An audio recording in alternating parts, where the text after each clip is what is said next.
Hey, that's a long lunch break you got there. Sounds good. Discombobulator, welcome. Our first viewer this week. Here.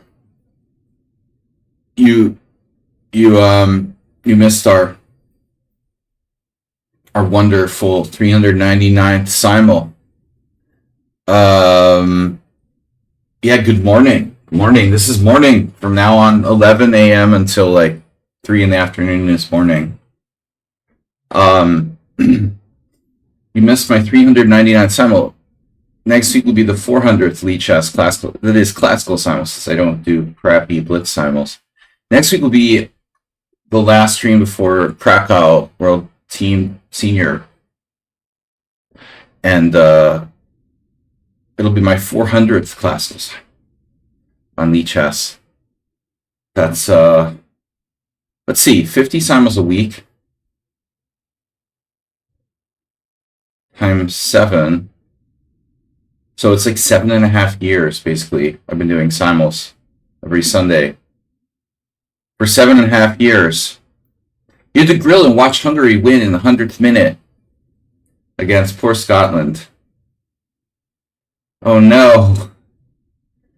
Oh no, Hungary may be able to hang in there. I don't know how it works out, but with a 1 and 2 score in their group. Let's see. But Hungarians showing guts, stay alive. They outplayed Scotland. All right.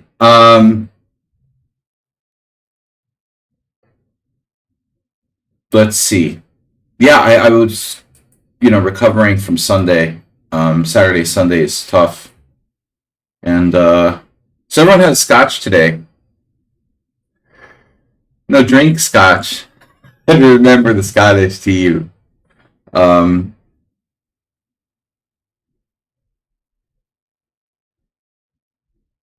didn't watch it. I just, because I was doing the simul while that match was happening. So that's pretty crazy. 100th minute. Okay, so I got a challenge from some Prism. Today's rapid challenges.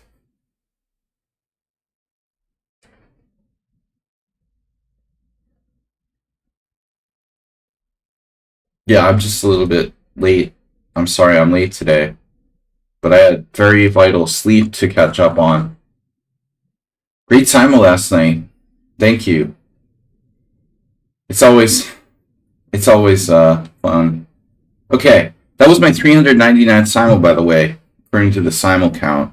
And I don't know how that counts, because there's been some canceled ones.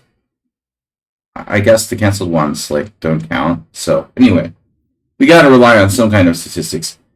That's 399 simuls. So next week will be our 400th classical simul here on lichess. Richard the Fourth. Okay, so some Prism is first. 7 plus 5. 7 plus 5 casually, if you don't mind. Oh, someone says play the Scotch and lose. That's completely within the realm of possibility.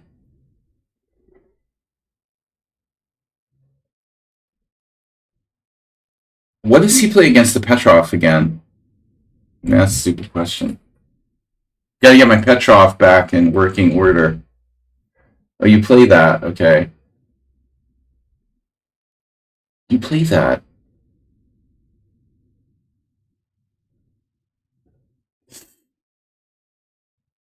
We had this maybe when you first started playing on my stream.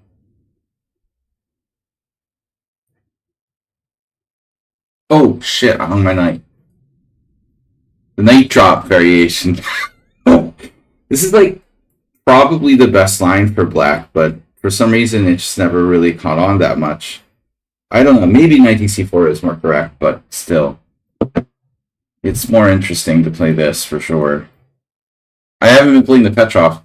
Maybe I need to break it out to lose the last round of the World Senior Teams. I mean, you gotta really approach a team tournament differently, You gotta, I think, play as the team demands. Demanding. The Petrov has to be in the arsenal, I think.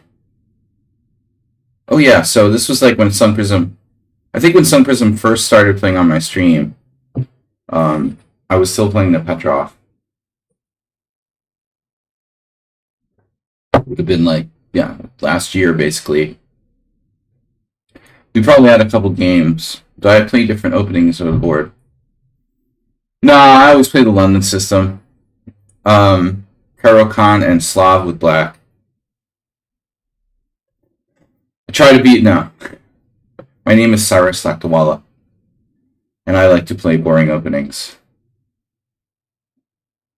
Alright, knight c3, bishop f5. Right, we had this before. I'm going to just keep saying that over and over and over and over and over again. But I haven't played this position in a long time now. I forget what I'm doing.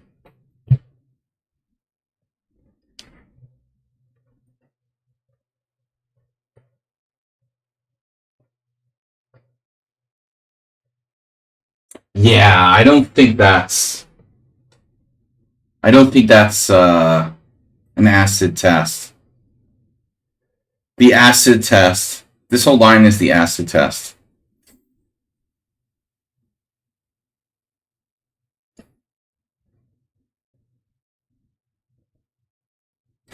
Sun Prism didn't play in the simul yesterday. Yeah, I play different openings, of course, Discombobulator. I play everything that you've seen me play. So I've played everything that you pretty much see me play on the stream, like. But like, you know, it depends. Whatever I'm in, I go through phases.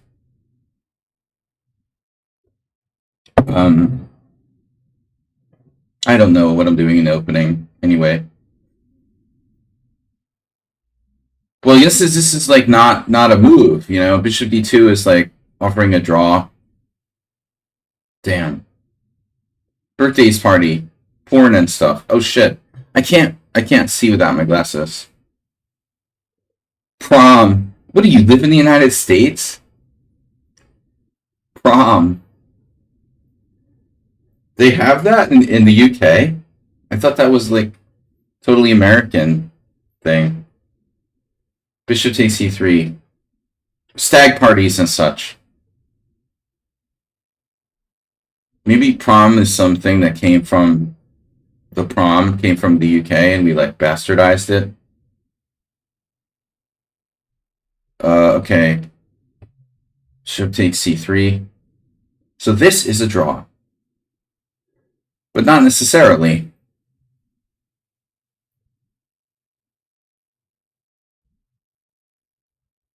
Now, king e8, king e7, king c8. What do you think? I wouldn't be surprised if I had this game already.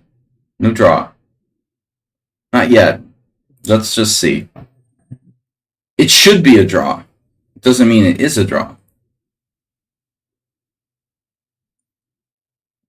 Seriously? Alright. Alright. I offer a draw. No, I offer you a draw. Since you get that from grandmasters, especially. That's a typical grandmaster thing to do. Like, no, I don't accept your draw. I want to offer draw on my terms. It's like psychological. Ooh, Acerbate's here. Nice. Alright, man, it's a boring position. If you want to draw, it's a draw. I admit that it's a kind of boring position. Ops-colored bishops, though, I'm always up to play that. Cool. We're always up for ops-colored bishops, Sun Prism.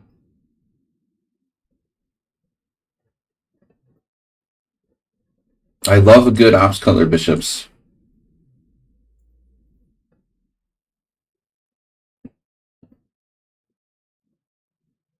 Boy, it takes effort to get into Twitch.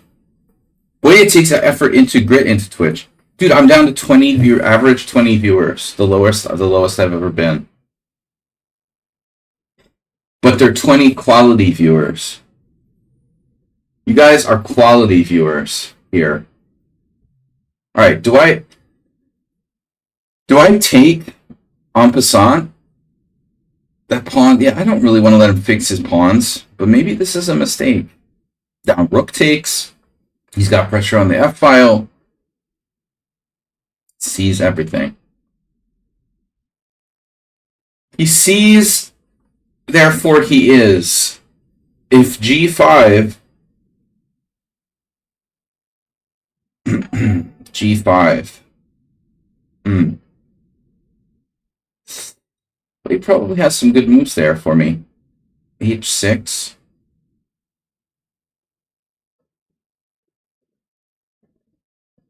Nah. Nah. Nah.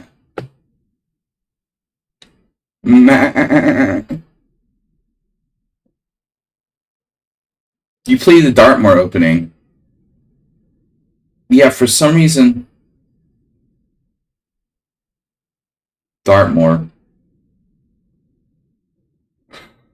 I feel like I saw some reference recently, but I don't know what it was. I played. Mm-hmm. Uh-huh.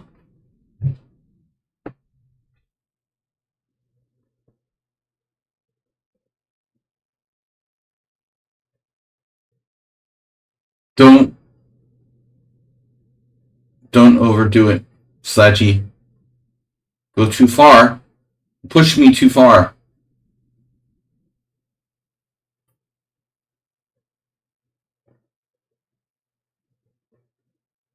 I weaken my pawns. Got a challenge from Richard IV. Sneaking in from behind. Dark door.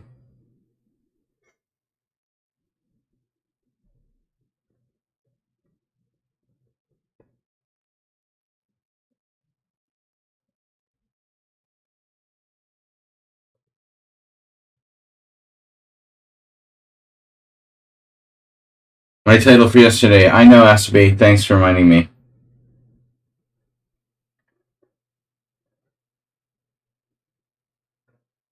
Thank you for repeating or pointing out my failures in life.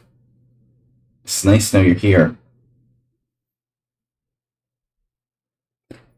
Thank you for pointing out my many faults.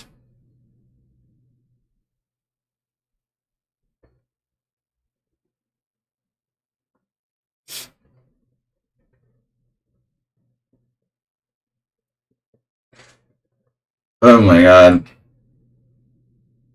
I hung a piece in the game yesterday. Not here in the offhand game. So you're playing b4. Very interesting. Very interesting.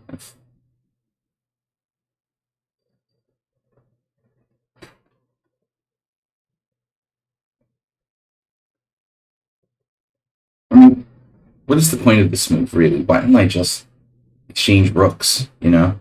Stupid.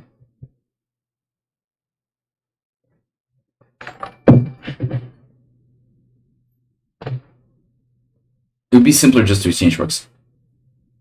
I mean, what am I going to do? Am I going to really walk in here with my king? Bishop on a3 was a good one. Yeah, sweet. I mean, he has these, like, impulse control issues. Like, he has a sort of chess Tourette syndrome.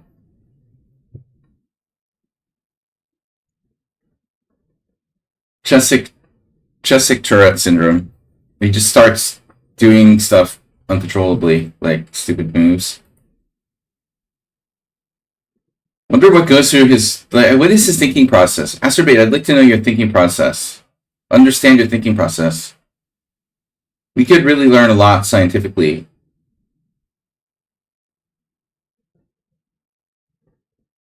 I'm not going to risk that. I mean, I could play king c6 for whatever that's worth.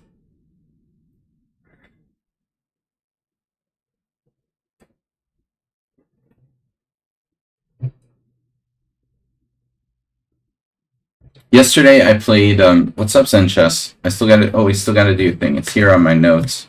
Your video. Maybe I could do that today. Um,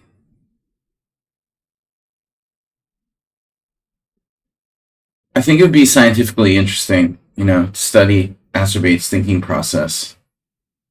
Case study.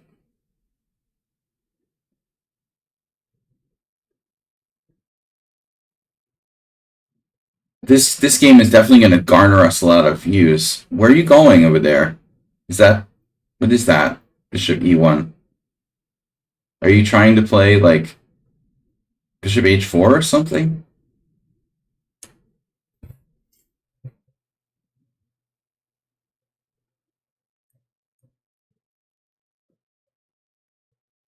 That hadn't occurred to me to play F6, but I guess it's always an idea. Until now, I mean, with his bishop on C3, I never considered playing F6. I guess if he takes the bishop off C3, it would make some sort of sense. I don't know, what's his plan? It's like Astorbane's thinking process. Alright, now we're getting to serious drawing chances for both sides.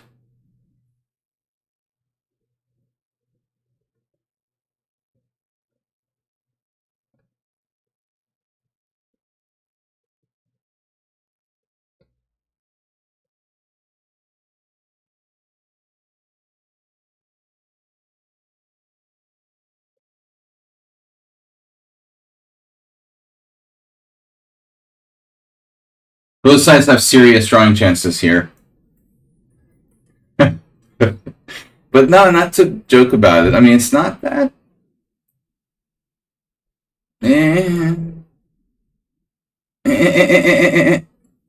Do I really want to do that?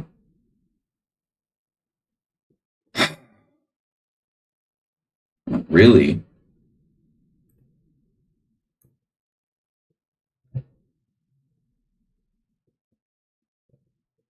Man, where's my time going? I'm not getting like 5 seconds of move or what? Why am I not getting my 5 seconds of move, it feels like?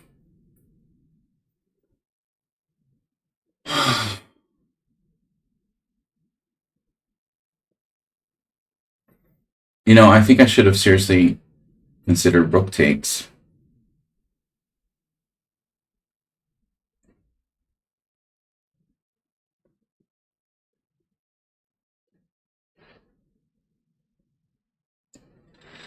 I offered him a draw and he declined after I declined his first draw offer. So he's like spiting me now. Okay.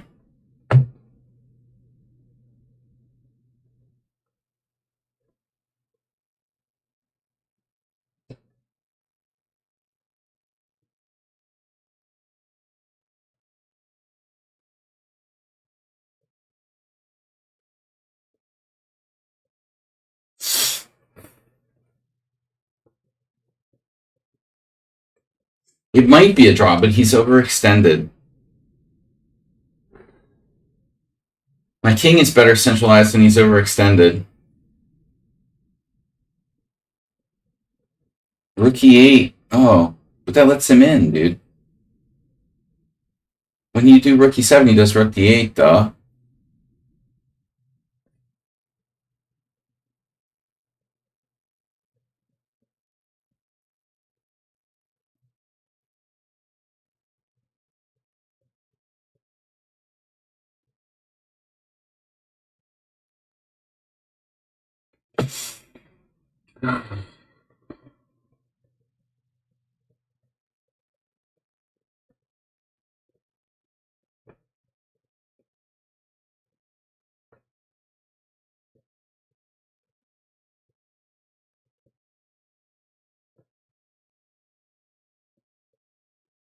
He has 4 isolated pawns.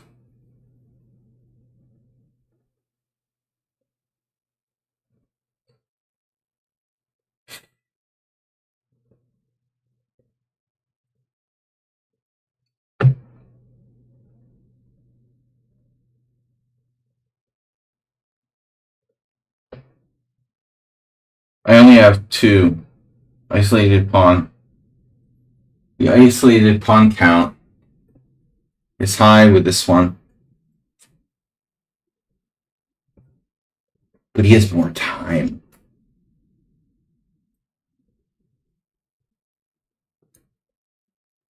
Now he has a better centralized king. So I'm really in trouble now. This is not a joke. This is not a joke. It's pushing me to the limit.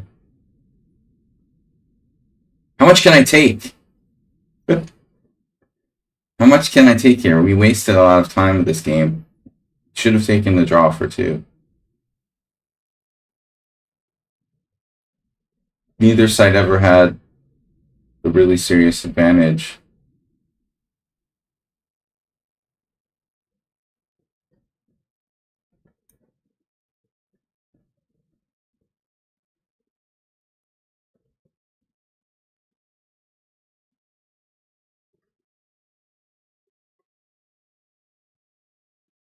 He'd have better chances in sudden death, time control, flagging, and such. Yesterday I realized just how stupid sudden death time controls are.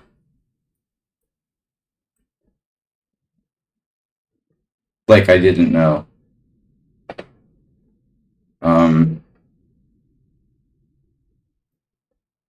Like I didn't know already that they were stupid. The problem, the genius of increment chess is that you've taken away the strategy of entirely playing for time, just for time. You can never play just for time. The position on the board counts for something.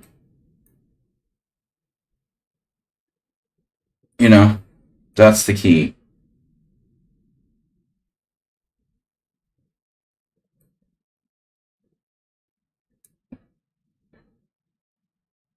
It has to count for something. And when you take away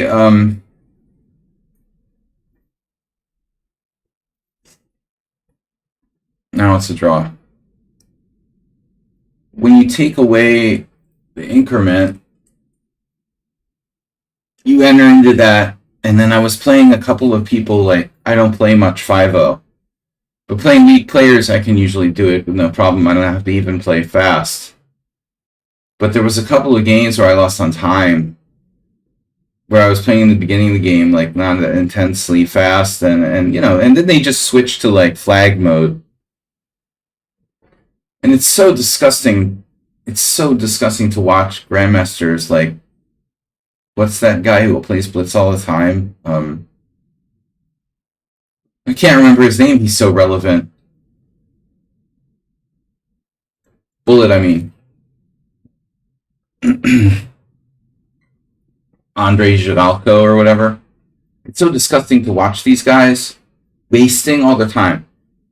2,600 players wasting all their time playing positions where like one side is just completely winning, trying to flag the other guy. Has anyone ever really stopped to think about how stupid this is? How stupid it is for chess, and how stupid... I mean, that's what... They're like, why do you hate Bullet? Well, dude, I think it's just ridiculous watching 2,600s, like, try to move the pieces around randomly while they're, like... It's just absurd. These are 2,600 players just wasting their time. That's what you're witnessing, literally.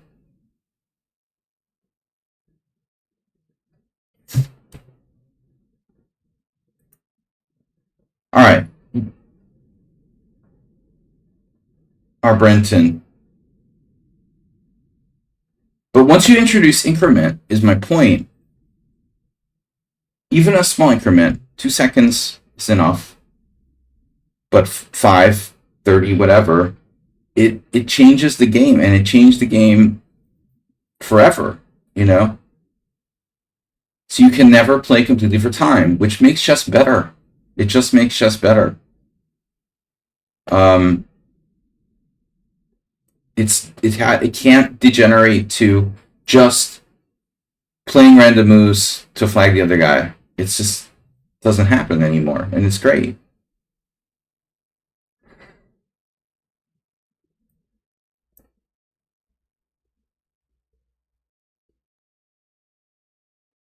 Of course. Oh, of course you did, some percent. Sorry, you thought you could push for something. Well, you're probably like very slightly worse until the end. But it's important. It's important to be like optimistic when you're youthful. You know, I was also very overconfident when I was your age. Well, to some, to some degree, but that's natural. But I mean, I was joking. I don't care if you don't accept a draw. It was just a very equal position. I like playing opposite colored bishop position, so I enjoy it. I thought I had a better chance of outplaying you than you do of me, but no one really outplayed anybody in that game because there just wasn't enough there. But whose fault that was, right? Everybody's fault. I played the Petrov, and then you played the lame variation. So it's everybody's fault.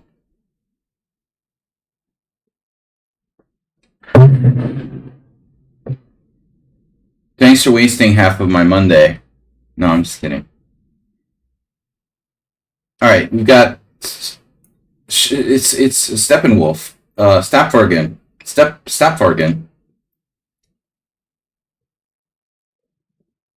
The brain worked fine until the end. Dude, Walter Whitman died. First Eric Godin I heard about last week, and now Walter Whitman died. That's two people I liked. Two chess masters who I liked died in the last couple weeks. I didn't know Walter that well, but we had a number of games.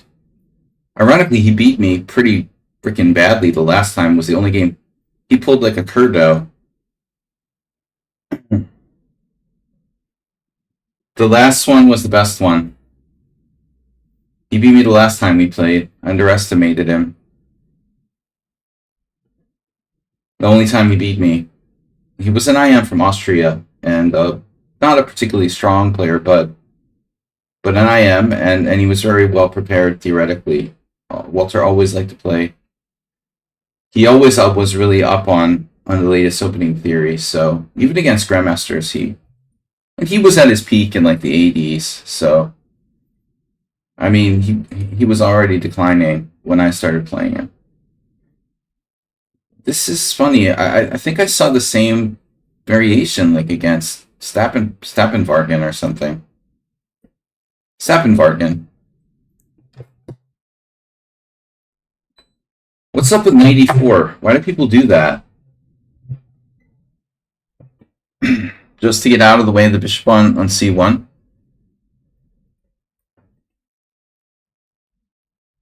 I tell you, I hate the stone wall.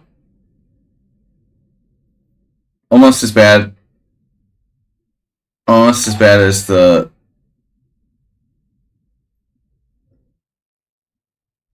London. Is there any possible reason to play knight a5 here?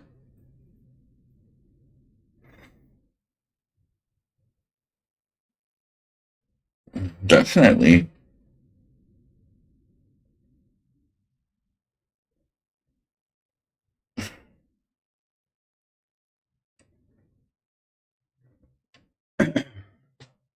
Besides getting my knight trap, I'll do the opposite of whatever Uber driver says, just on principle. Not to be dogmatic.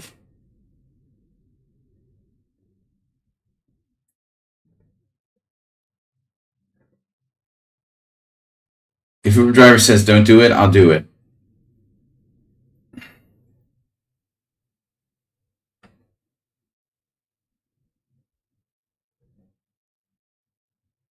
What am I doing with e5?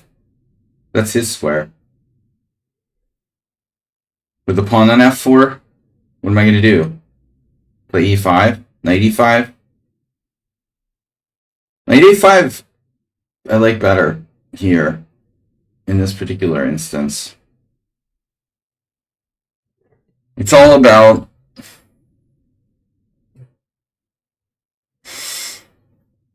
calculation.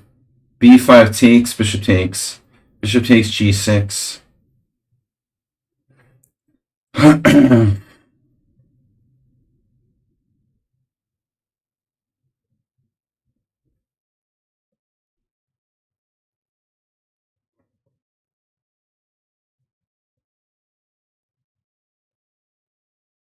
That's sacrificing a pawn.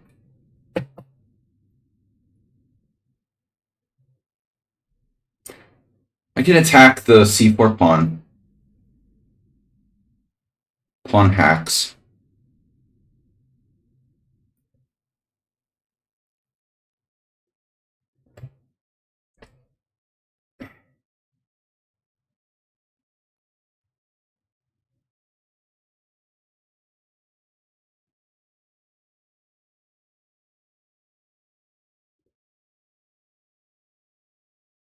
e5 was way more dynamic and more likely to be a good move than this. I think he put the queen on the wrong square. He should play queen e2. But this has disadvantages, I guess. And he has the he has that g6 idea. So e6 takes, bishop takes g6, pawn g6, queen g6 check, bishop g7, knight g5. Scary.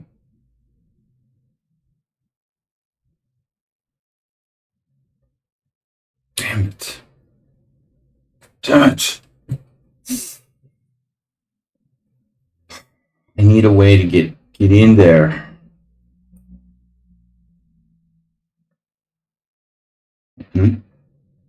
What would Bent Larson do? Is like what you need to ask yourself in such position, no?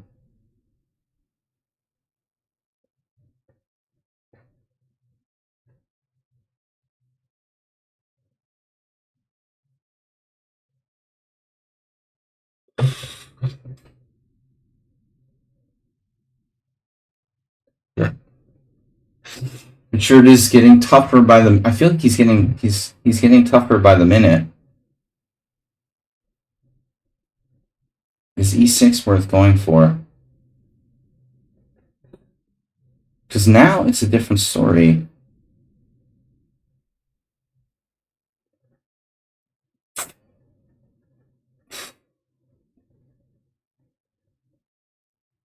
Probably. Man, he's playing rock solid here.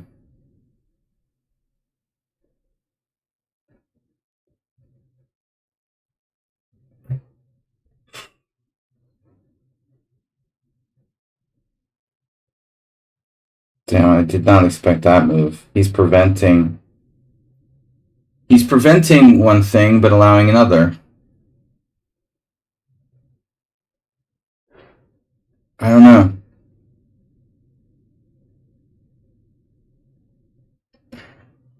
I thought he should just play something solid like bishop d2. It's an interesting position. No, I don't know.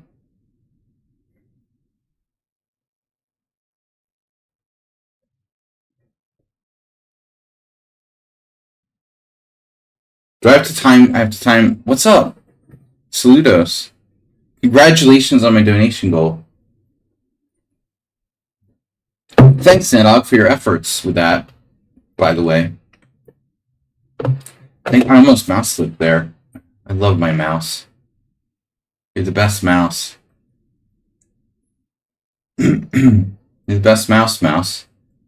I think he prevented e6. We're gonna have to like throw everything at him here. And I still don't know if it's enough. But I do have the e5 square, like you're talking about. Jesus Christ. Oh, you're gonna sack on g6 anyway. Oh my god, man. Your c4 pawn's just hanging, and I didn't even see it? What's wrong with me? It's just hanging. See, now I get my knight to the e5 square through the c4 square. Aloha. Yesterday I was playing Scrabble and I was really nervous that like aloha wasn't a word. But the dictionary approved it. I'm like, they're gonna fucking tell me it's like Hawaiian and not English, so it doesn't count or some shit.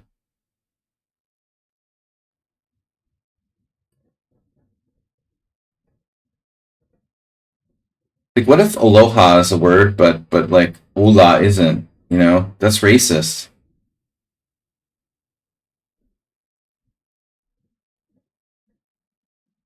It's, I don't know, man. So how is aloha? I mean, I wanted it to work for me, but is it really a word in the English language?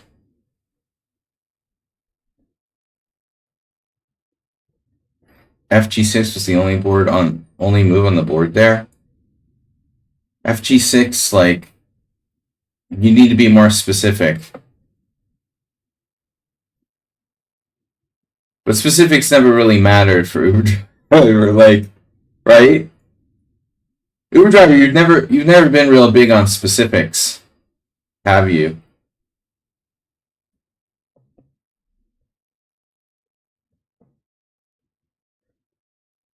When I played Bishop takes c4,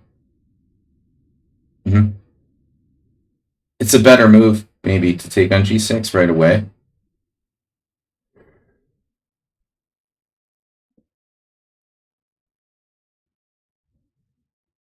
But I don't think I'm going to get mated.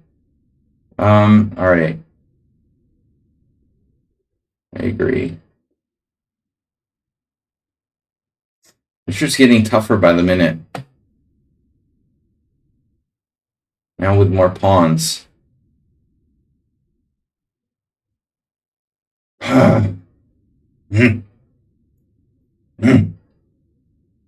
Patient. Be patient.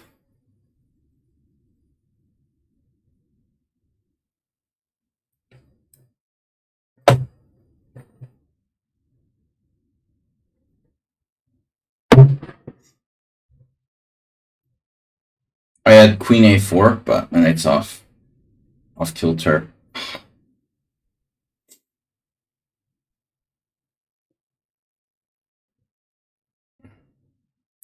Kilter.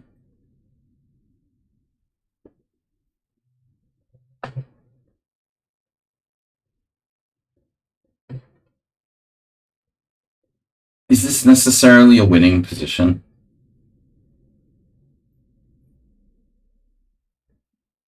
Definitely not.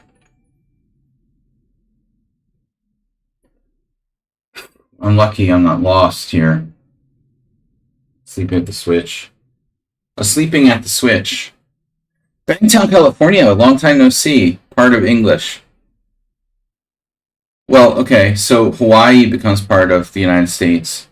Therefore, aloha becomes part of English. And that's like LA is part of the United States, and Miami's part of the United States. Alright.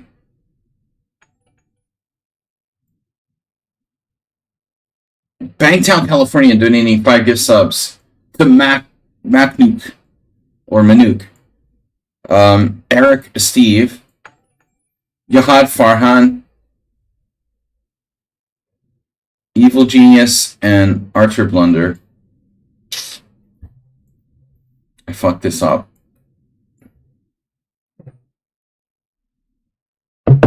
Yeah, I saw it. Too late. But, you know, he never was completely lost, even up on down. I think he had just about enough compensation.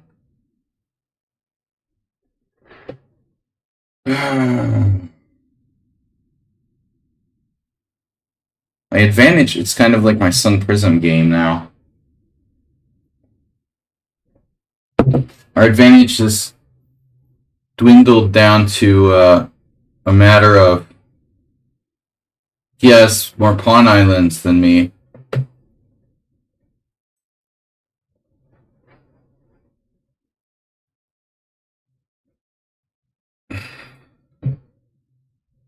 Lost my extra pawn.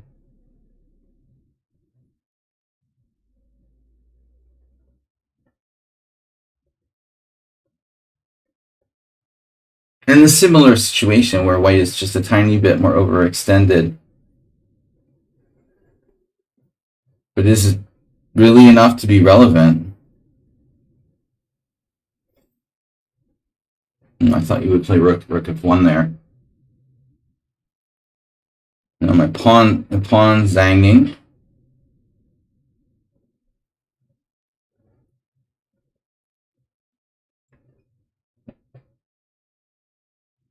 One more blunder and I'm done. Queen d7 was possible, but rather passive, no? A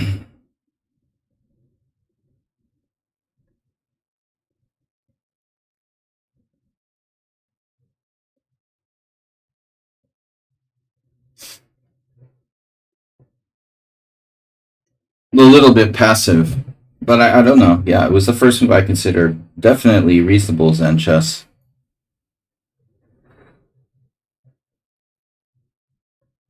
Objectively, it's a draw.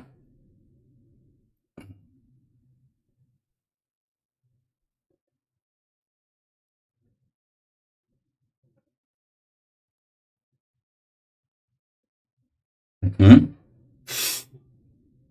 Now we've got some chance.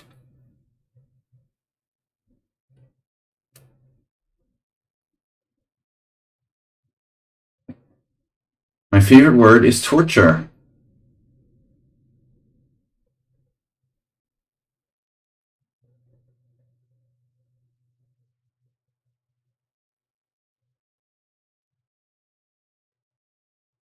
How do I win this? Hmm.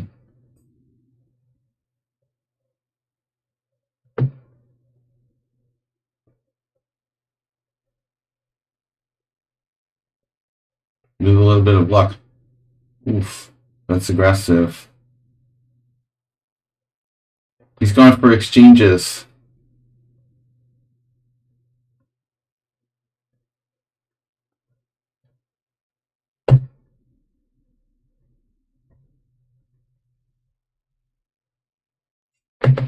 I really should have cut him off there.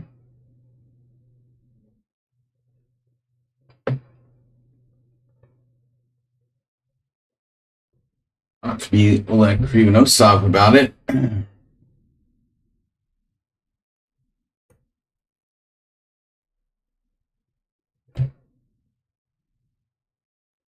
Now he's losing a pawn.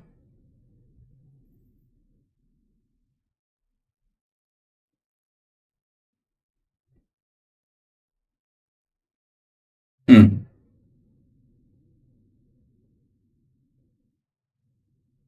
Maybe I should try to win this pawn.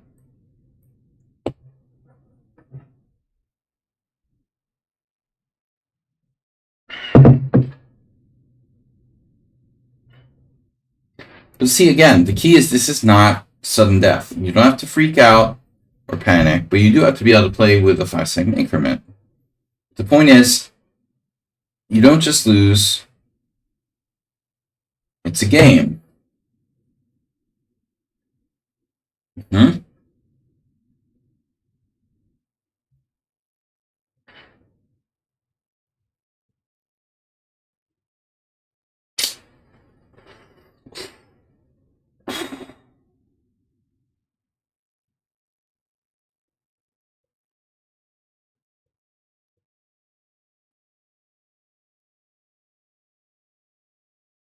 Damn. How do I do this?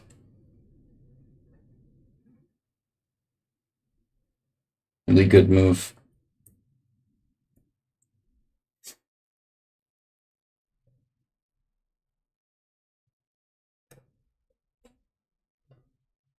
I'm gonna have to admit that I don't think I know how to win this position. King h5 is a very, very nice move.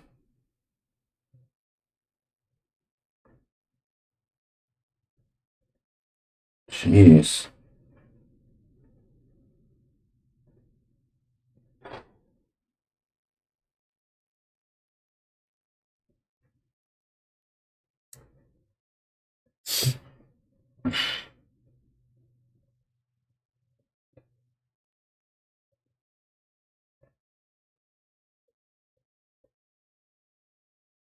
Richard's showing some endgame technique and some speed here.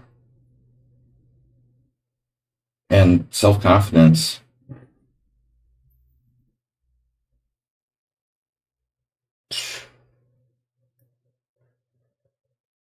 Be careful I'm not lost.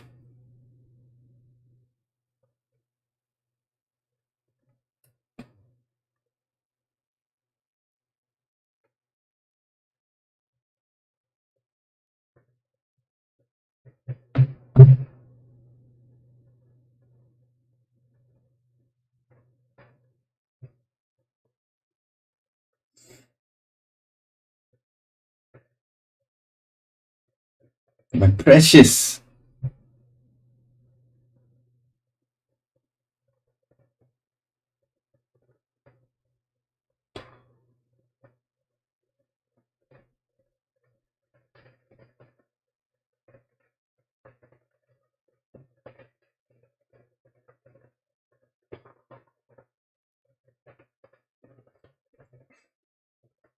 What are you doing? Bro.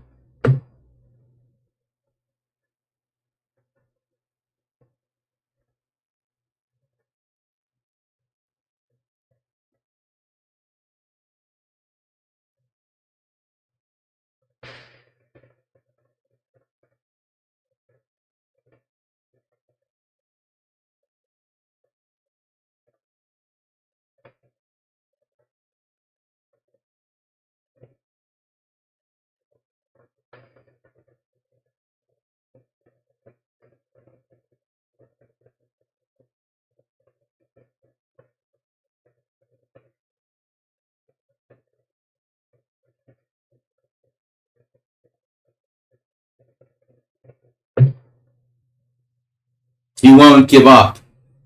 Stop it. Stop attacking my pawns. God damn it. Leave my pawns alone. Leave my pawns alone. Oh, and winning. He's trying to win until the end. The bloody end, man. Sack your rook. Just end the stress. Trading rooks when you can play for a win there.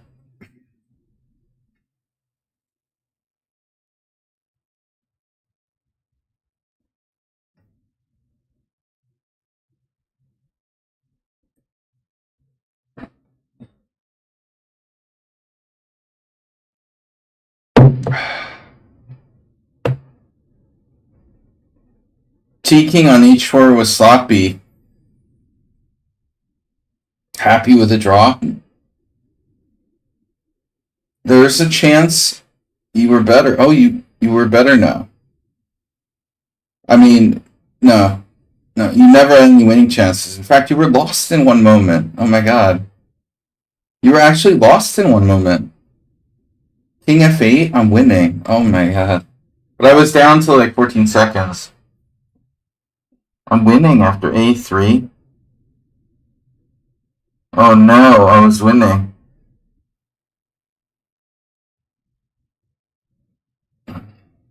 If anybody panicked, it was me.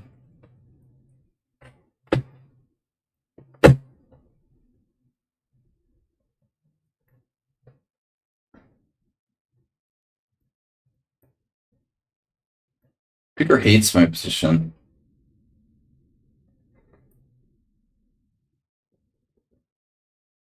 The knight b8, knight a5 debate is pretty close, but Peter likes knight b8 better. Definitely safer. But I want to be creative. I should have played b5, but I was worried about takes, bishop takes g6.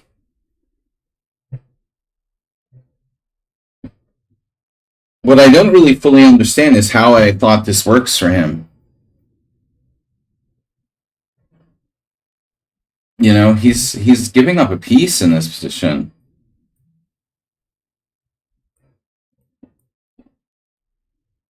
Honestly, though, my king would have been pretty shaky.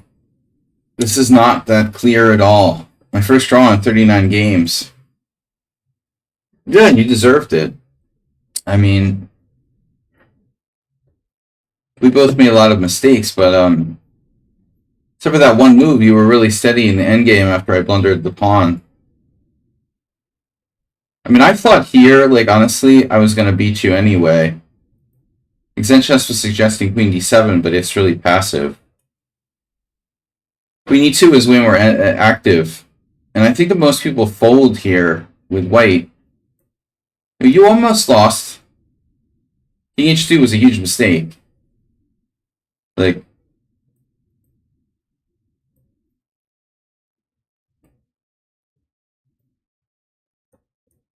and then I thought I was going to win for sure. But I started to play hesitantly myself. g4 has to be a mistake, no? Man, h4 is the best move. Wow.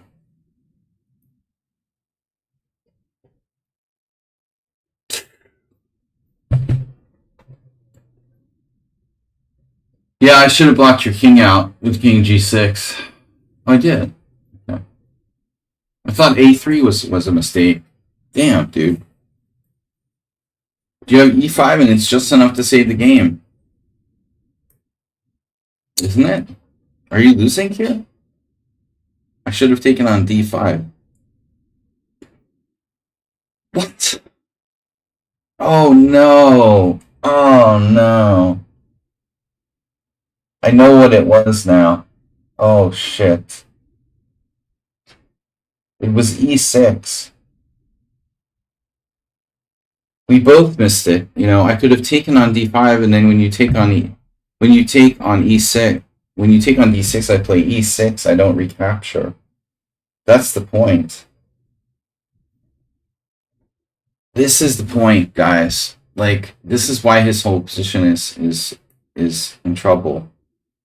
This whole idea doesn't really work for him because when I take on d5, he takes here and I play e6, and that's winning. So the whole concept of playing e5 was a mistake. But I fucking blundered and played rook takes a3, and then it's a draw for sure. Even though I'm up a pawn, I can't make progress. Then I almost like tried to lose.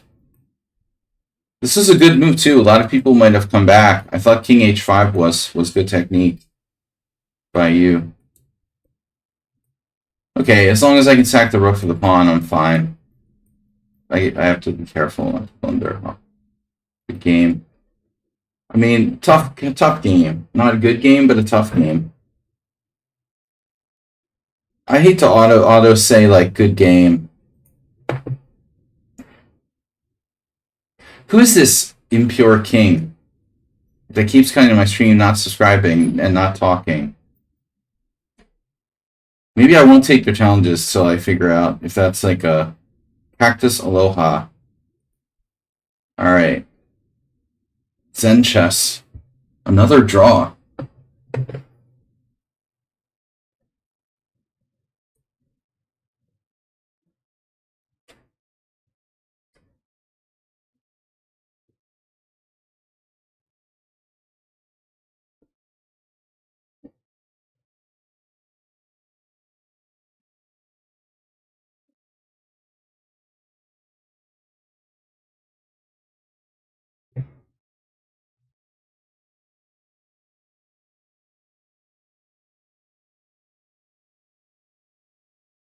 What's the point now?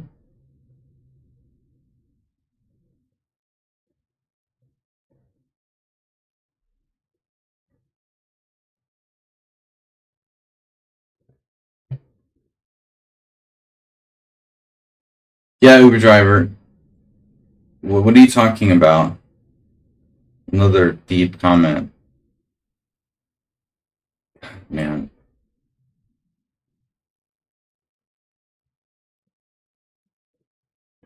Oh, I can't be playing the Kraken in the World Team Championship. I mean, senior.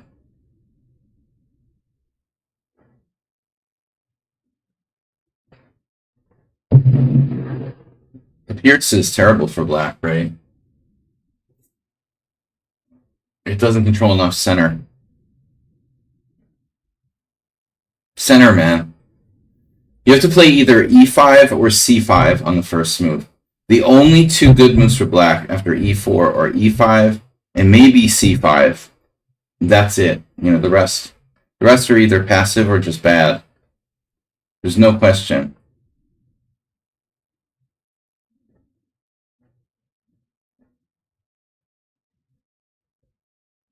Absolutely no question.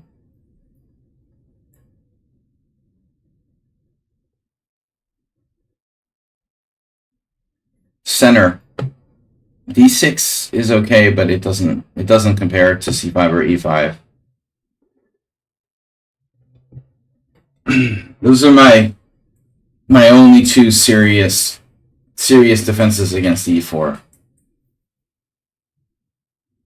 You can mess around with all the stuff you want to mess around, but when it comes down to playing a really important game, I'm gonna play either c5 or e5. Best by test. Oh, the Zen chess is all modern. He's now a full-fledged Open Sicilian player.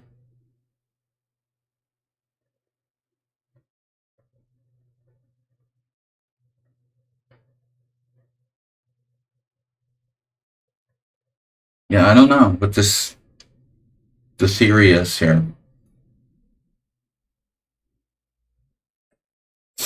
I only know some tricks. A6, Queen G3, D6 or something.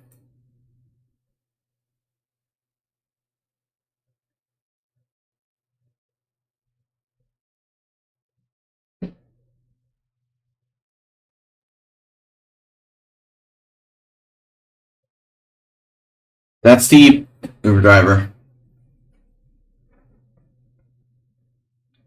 Yes, he's right for once.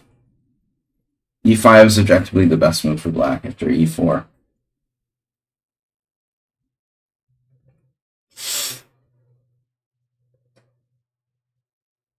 For once, you're right. I'm right far more often, like 30% of the time.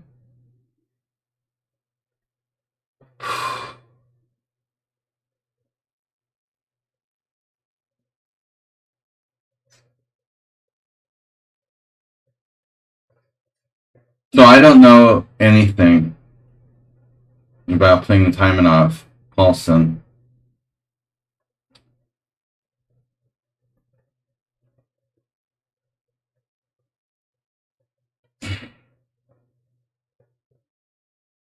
Nidorf. It's a Nidorf.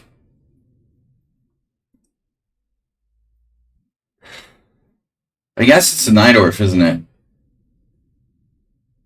Although I don't know how this position like really arises through my like a Nidorf move order. Probably it doesn't happen.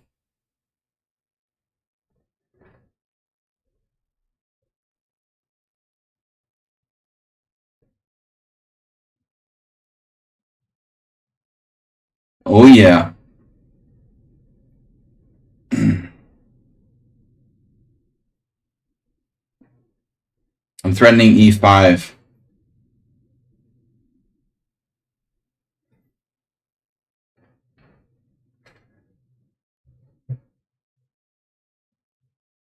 Yeah, I don't know. Who wants to take responsibility for being impure king?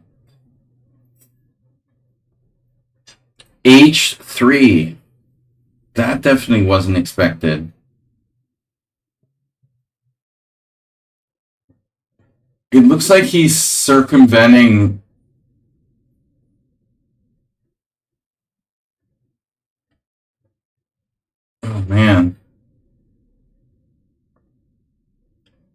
circumventing me. He's h5. Steinitz says g4 control. Good move.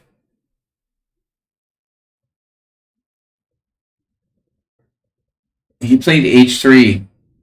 What is the point of that again? To avoid like e5, bishop g4 or something?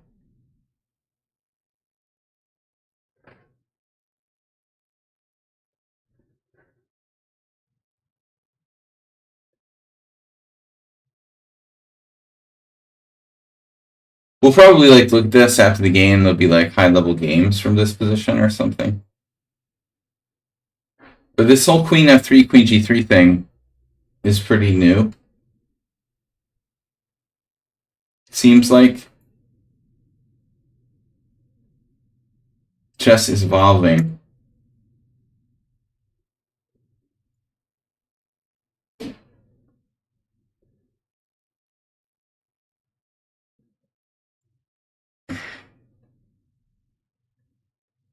Guys, last week before I go to the World Senior Team Championship for old people. So thanks for any donations in advance. We'd like to get our rating as high as possible. We're up to 2030. Like Uber driver level. Almost to Uber driver level.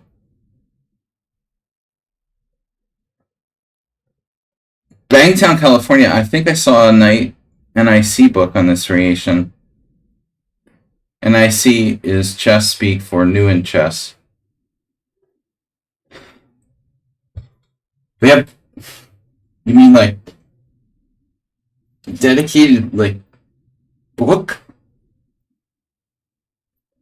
From which perspective? Just the variation? His queen looks kind of jammed in, doesn't it? He's sure taking his time about playing like queen g3. I just want to point out that Zen Chess spent a lot of time playing anti-Sicilians and stuff like that, so even if he knows some theory, he's not that experienced playing the white side of the open Sicilian.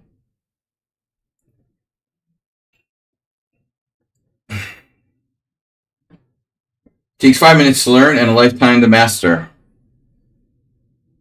The white side of the open Sicilian, that is. Alright, what am I doing here? He's waiting for me to move my bishop before he plays queen g3? What am I doing?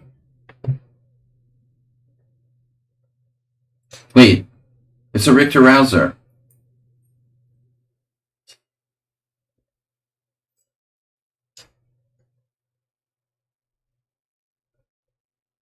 Oh no.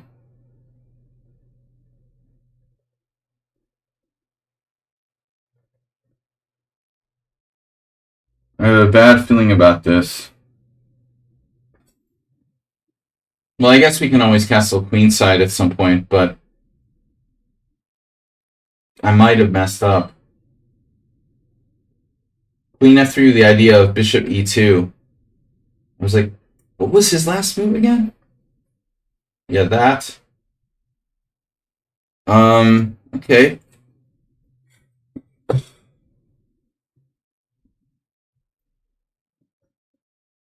Oh, you can go to g2. I didn't even see g2.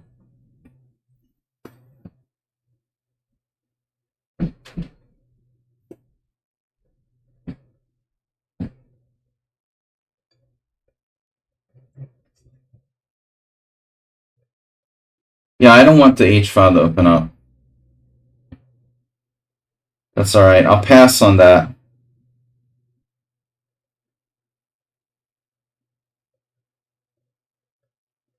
This looks pretty shaky for black.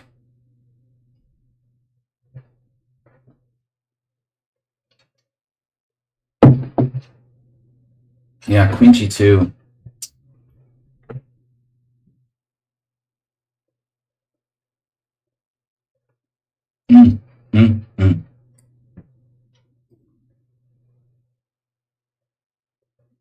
Now c4 or c6.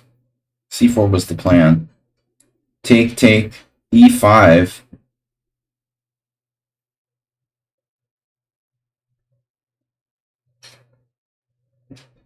Yeah, it's bad, isn't it? So I wasted a lot of time here.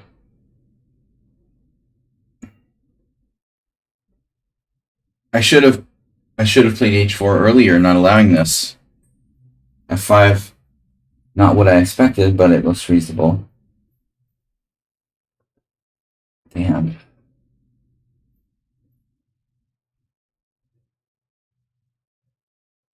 Knight takes d4. No.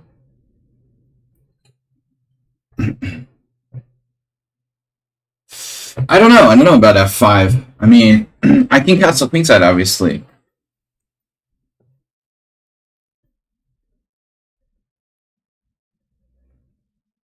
I mean, he has to consider taking the other way. This looks pretty solid for black, actually. Pretty. It looks pretty. Pretty something.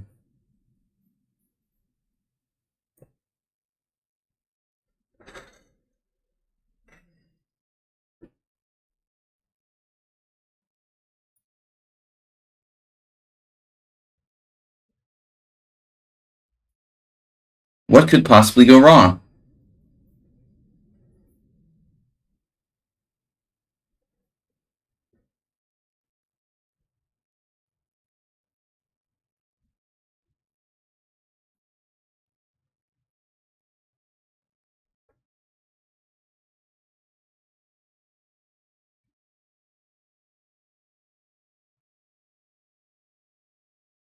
The big clamp.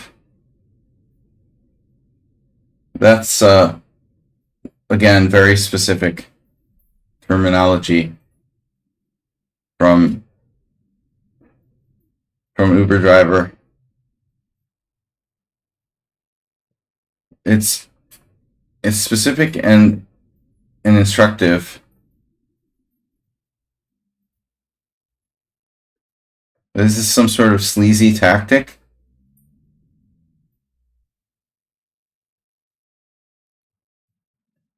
It appears to be a sleazy tactic.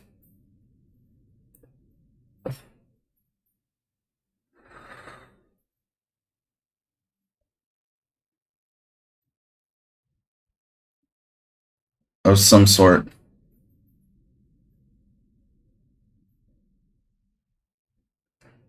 He has this idea and this idea.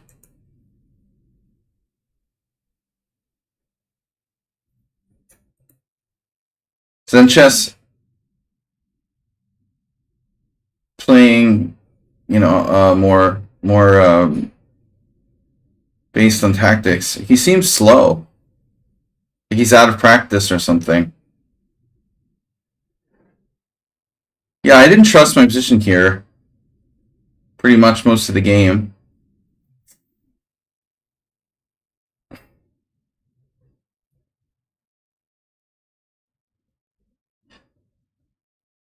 This seems like it's kind of under control now.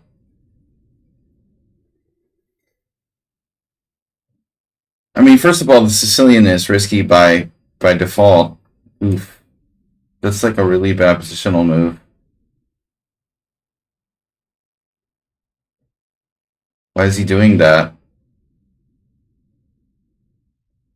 Okay, the other thing is, like, not to make excuses for Zen chess, but he's in Nebraska. Probably been up all night. It's late there. Yeah, I think he just threw away everything he had.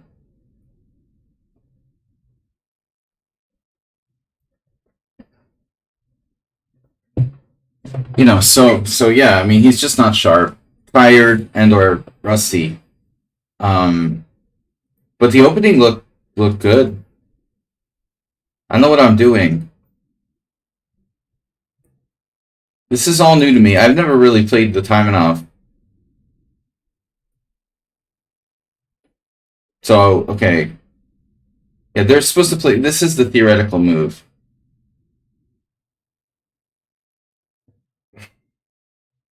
Very principled, you know.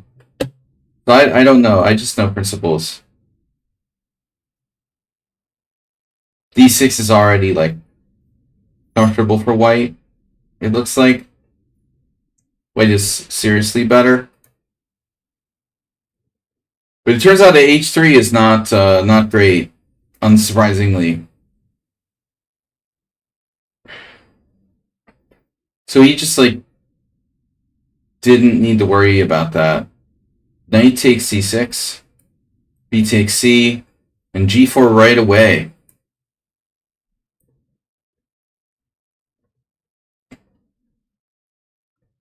Is one idea. The other idea being queen g3, played by Vichy, but this isn't that clear. You know, this I'm not fully convinced. Anyway, all right. So you were clearly better. You were clearly better, and obviously.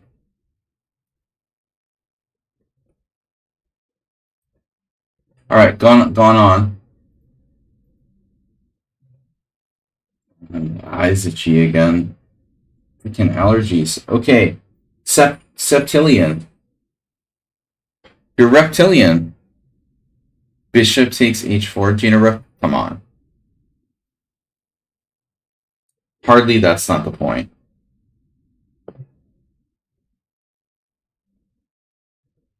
You guys can sign up for a materialist club. That's funny that you say that, Gina Rook. I was just thinking about Madonna yesterday and that iconic video. We are living in a material world, and I am a material girl, and all that, you know. I was thinking about how long ago that was, and I had this friend who used to sing that song. Well, yeah, I mean, obviously giving up the bishop at all is not a good idea. I think that's the point. More than anything. First lesson we learn is that it's not good to give up our good bishop without a really good reason, but I think he had lots of interesting possibilities there. Grabbing pawns or playing bishop takes f6 are not, you know, that's not. No, I think he was kind of like better before that. Like, if you really want to talk about the position, I think here you need to find something really good. I'm not even sure about f5, because f5 is kind of committal. Yeah, for example, like he could have done what he did, but without committing to f5. Maybe right away. Okay, but still, f5 is all right. The other, you know, I think he should have taken with the e pawn. I thought this was really interesting.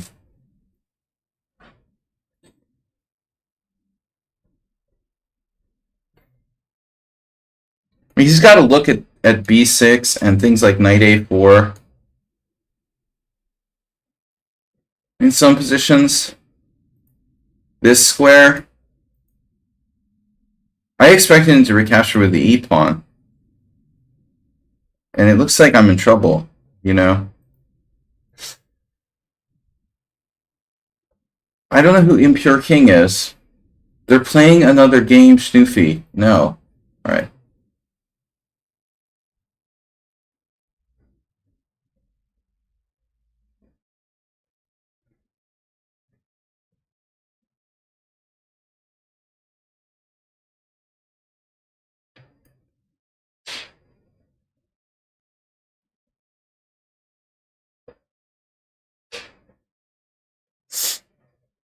Yeah, Uber Driver's definitely down with your materialistic approach.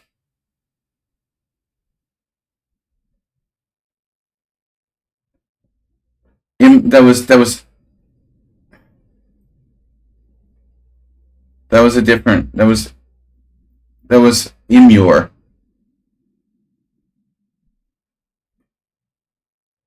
That played in my simul's before, like one or something. I know this account. It's new and it's probably a Smurf. Not interesting. All right, we're getting this Magnus Carlsen. There's this car alarm down the street from me that just keeps going off every time anybody drives by it, especially motorcycles. Don't piss me off on Monday, all right? E5, not a great move.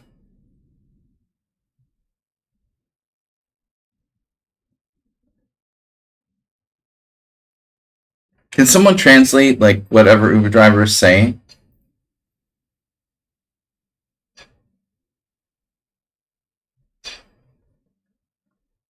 What are you talking about, man?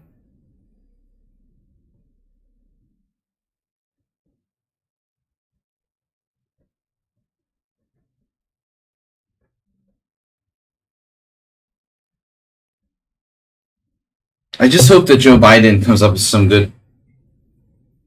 good, you know, like mans in the debate with Donald Trump.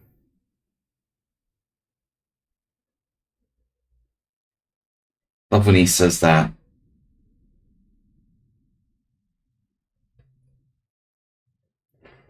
I miss a good 80s, man. That was like my favorite word in the 80s. Man. What's up, man?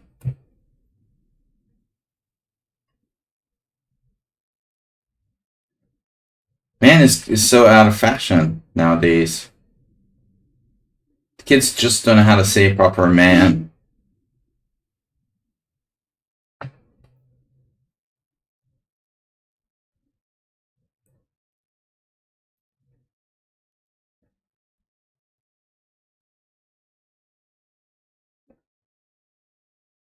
See, the problem is Black uses too much time, thinks too much. He thinks too much and uses too much time, and he really should just be focusing on playing fast.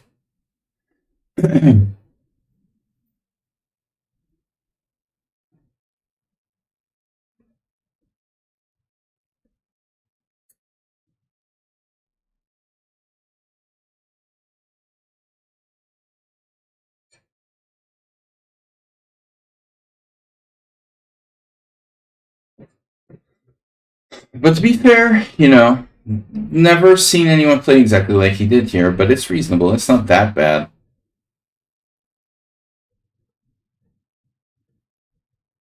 I don't really like putting my king on e2 in this line. White is better.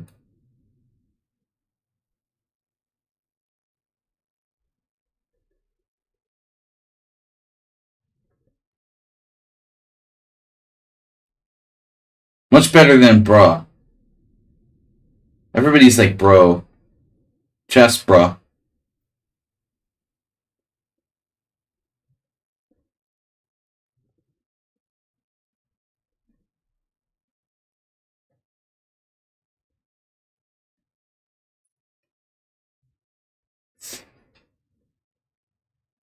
Getting more specific now, driver. That's better, but I don't particularly. Now maybe you could say that. Like that's becoming an idea now. It's really hard to see my opponent. You know, it's hard to predict what he's thinking there.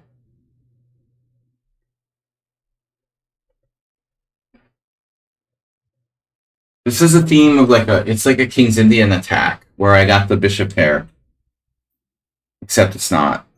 But it's the same principle of like a Tory or King's Indian attack. Where are you going over there? You're listening to the stream and guarding your d6 square. Don't worry. I'm never going to do anything Uber Driver suggests. So just listen to him and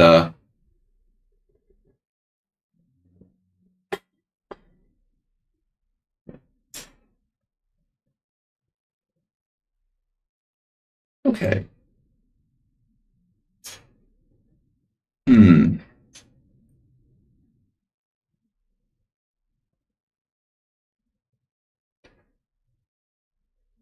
Uber Driver.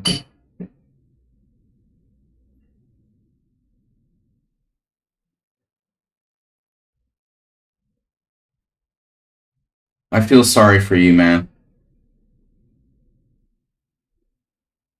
But you're a good guy. I just feel sorry that you came to my stream on a Monday. I'm in such a bad mood on Monday mornings.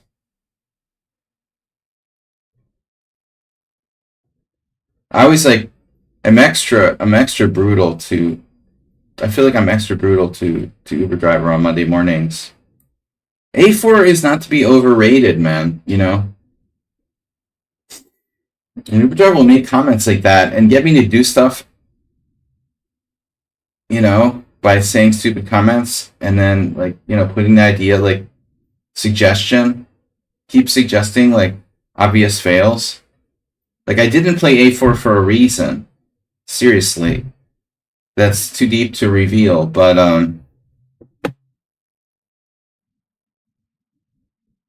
mean a4. It's kind of a controversial move. Just don't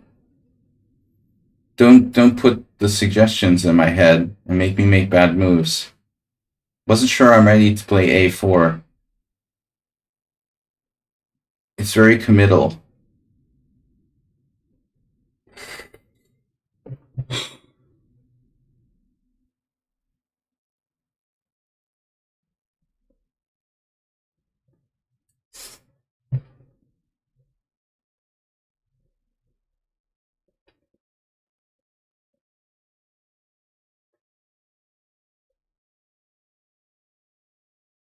The more Uber driver wants me to play it, the less I like it.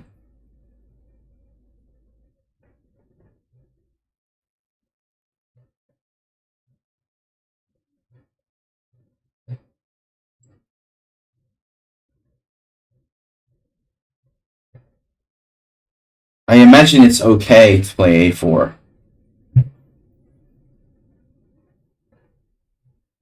But to play it without thinking that through clearly would be really a major mistake.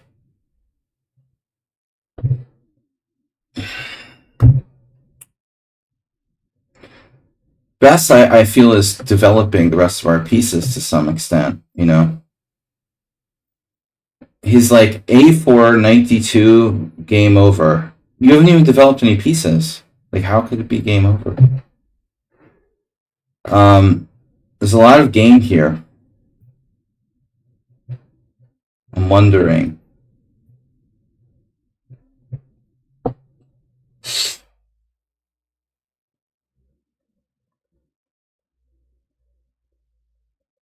Can we not undevelop? Maybe, develop our remaining pieces.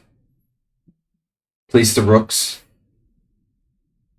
See, that's an important move. e5. Now a4 is still important, but again, not 100% clear.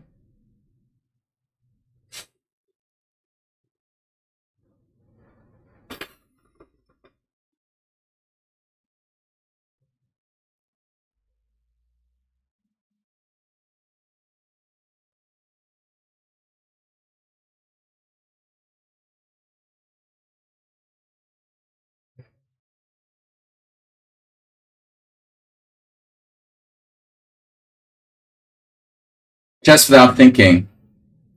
You should come up with a new book, Uber Driver. You'd probably make a lot of money on it. You could do a series like investing without thinking, stocks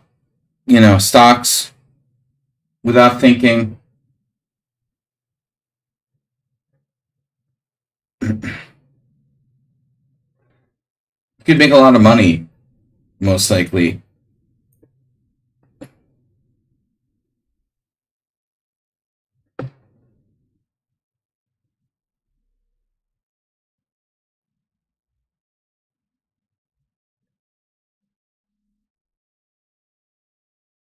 Right.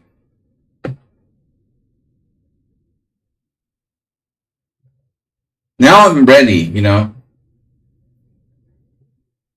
But the inclusion of development with bishop b2 might be slightly beneficial to white's position.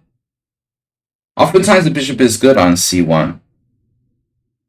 I call it develop from its original square. But I needed to connect my rooks here.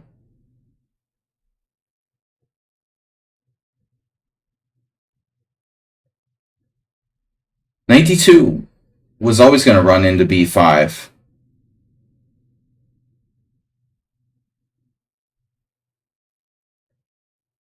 But now we can overwhelm him on the light squares. But the knight on f3 is doing a job. It's like keeping pressure on his e5 pawn. At this point, that's pretty relevant. It means that black can't move his bishop and knight without dropping e5. Alright, this could get weird, but I didn't think he would do it. I don't know what I thought he would do, actually. Ace on e4, I take on a6 with a very dangerous outside pawn. So I don't know what I anticipated black playing, but obviously it's possible he could play knight takes e4. But that's fine.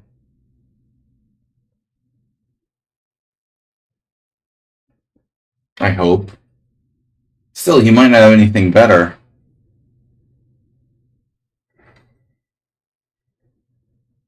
Well, I mean, rook a8 is the first move I would consider here for black. Defending your pawn one way or another. Knight b8. Yes, you noticed. Yeah, this line is very popular. Magnus played it.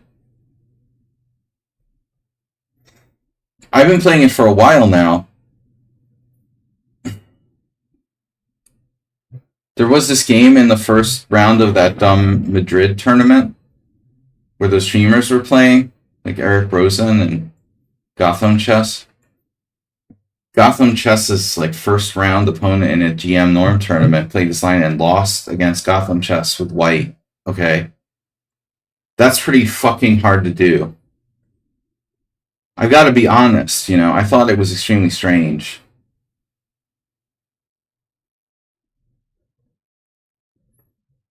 You don't lose in this line. And you don't play the line like if you're a freaking caveman like that guy. It was pretty weird.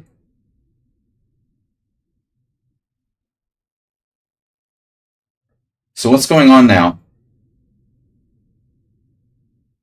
What do I do? Our opponent is 1400 in Blitz. Because of course he is.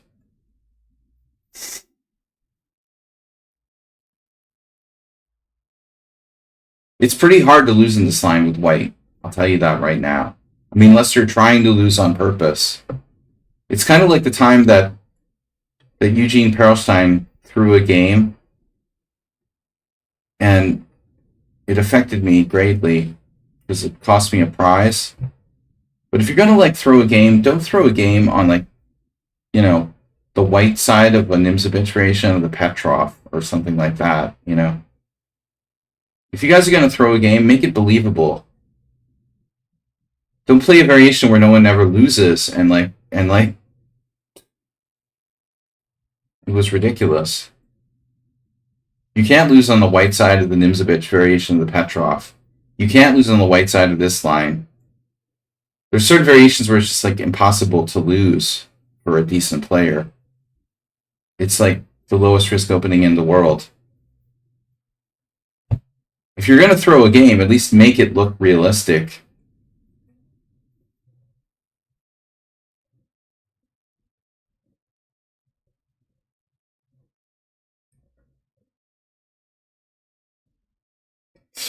Hey, are bishops good?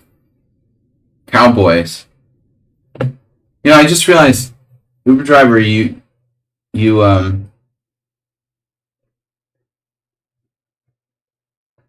talk about cowboys and Indians.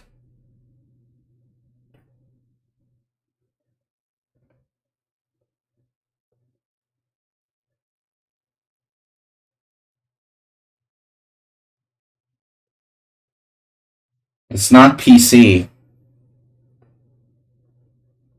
Uber is not politically correct. Oh my god, dude. Alright, you're banned. Ban. He offered me a draw. Blocked.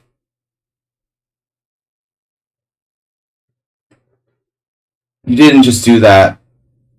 You seriously didn't just do that. You're perma-banned from my stream. You're 1400 in Blitz, but you're playing like a 2000. But even better, you offer a draw in a lost position. An increment time control with 7+5. You play the Krakow, you play the London, probably. Jesus Christ, dude, how could you offer me a draw? I mean, thank you. It's very generous of you to offer a draw here. Seriously? Wow. That's respect. Damn, dude.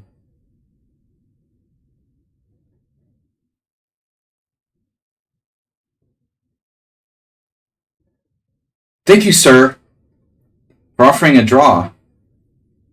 I'll think about it long and hard. You know, the only reason you have a time advantage is because I'm like talking about Gotham chess and stuff in my stream. It's not like I'm struggling to come up with moves. People need to have more respect for their opponents.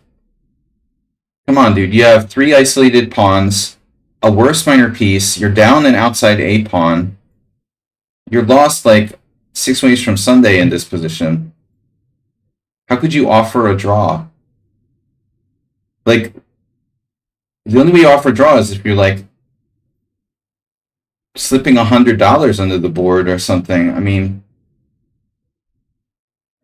or if it's, you know, if it's non-increment time control or something, I could see.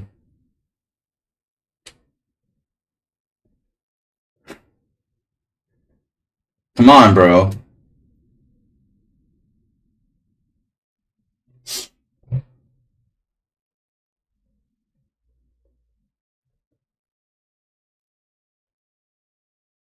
Now it's a draw.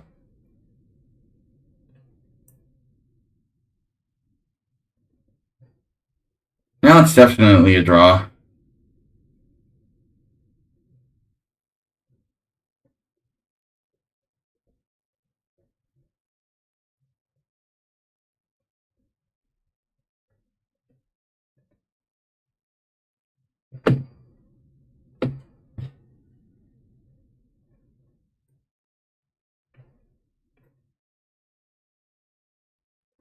He's stream permabanned.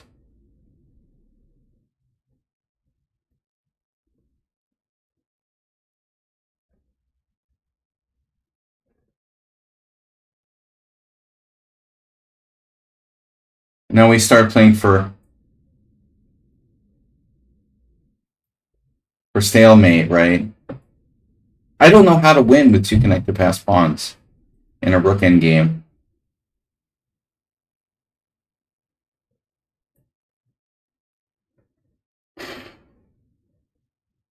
I don't know what's wrong with people. You do understand this is increment time control, and I have 5 seconds per move, and I'm an international master. Do you understand that? The last game I'm ever playing with this kid. I guarantee that. Hopefully.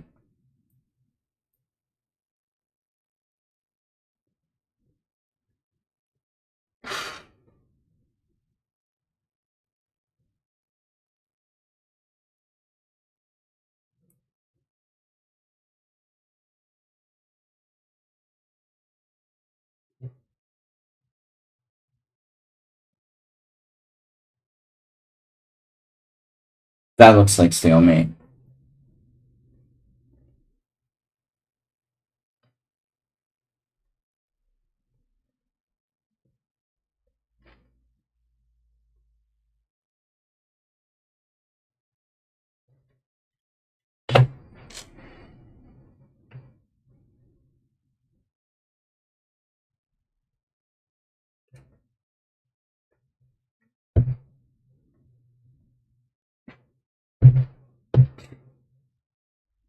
Get out of here. Sensei.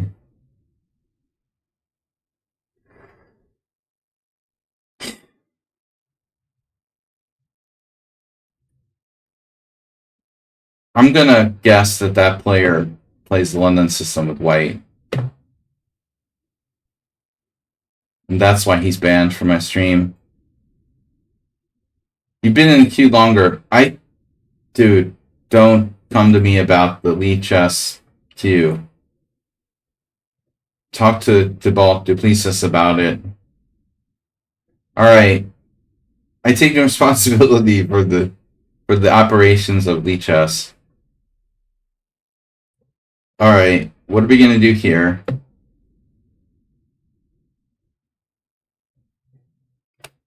Self-mate. I don't know where to start with that guy. You know, from the perspective of etiquette, which is pretty much forgotten in online chess.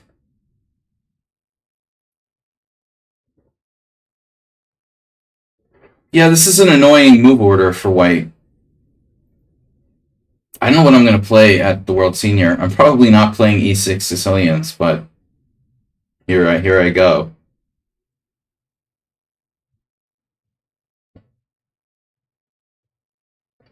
Queen f3, great idea.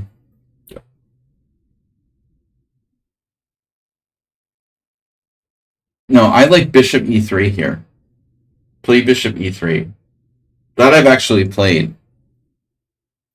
Victor Victor against me, like 10 years ago in the Hungarian Team Championship.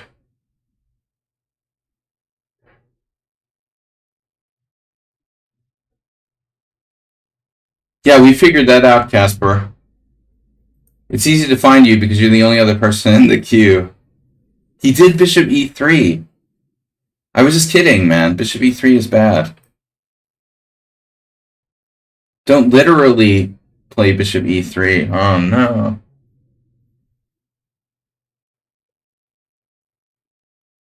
It was a Quinteros variation. I played e4, c5, knight f3, queen c7, and Vardy Victor didn't know what to do.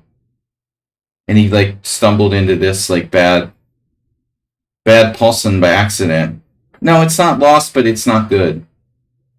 Yeah, it's just, like, solid advantage for black already. Lost is going a little too far, but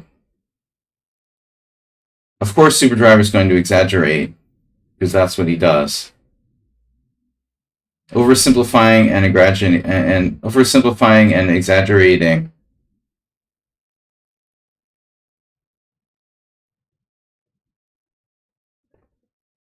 .94 threatening 94. Okay. If you say so. Great idea. You mean knight f6 threatening 94? The other 94. 94 threatening 94. That's really like, okay. We love cues. They love them in France too, but they cut in front of you. British people are more polite. See how polite Richard is? Well, other than the football fans, anyway. Guys, did anybody watch Euro football? Hungary! 100-minute goal? They possibly stay in the Euros. Oh my god. Oh my god, I didn't watch it because I was simuling, but still. Good for them. Good for them to stay alive. Nobody cared about Scotland anyway. Even their own fans hate them. I mean, that's the impression I get. Alright, f3. We gotta think about d5.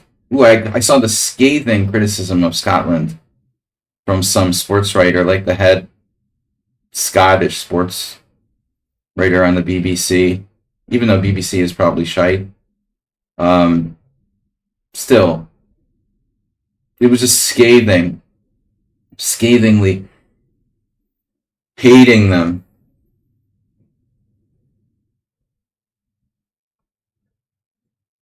Southgate. No, he seems like a very polarizing figure. You either love him or you hate him. You know, there's a lot of supporters who think that Southgate is a great coach. I'm talking about Scotland. I was talking about Scotland. And actually, that's also a debate. I don't think the problem with Scotland is the coach, you know, although some people will agree. Somebody always wants to blame the coach, and coaches are always, like, polarizing, but for everyone that hates Southgate, a lot of people think he's a great coach. So, but I think the problem is, dude. Honestly, I don't follow football and I don't know that much about football since then. But the problem is when you have something like the Euros, it's like a Major League Baseball All Star game or something, or when the NBA like best NBA players like went to the Olympics and sucked. There's more to football than having the best players on the field, right? I mean, they've got to be able to play with each other, and the problem with England is like you've got a lot of amazing like football players, but they're still they don't necessarily like play as like a unified team. You got all these stars, these awesome players, but I mean that doesn't mean they know how to play together. Isn't that the problem when you got these like national championships? These guys play for professional teams, in their free time, but it's a big deal to switch and play. Now you're playing for England. You're not playing for Arsenal or whatever. I mean, yeah, that's the coach's job, sure, to a great degree, to to somehow make these guys play as a unit, right? But England, yeah, England has been disappointing.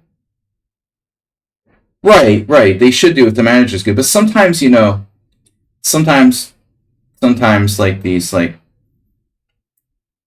dude. I mean, it's hard. You got like these egos on the field who, especially you see, I guess, in basketball, there'll be like one super player who hogs the ball all the time.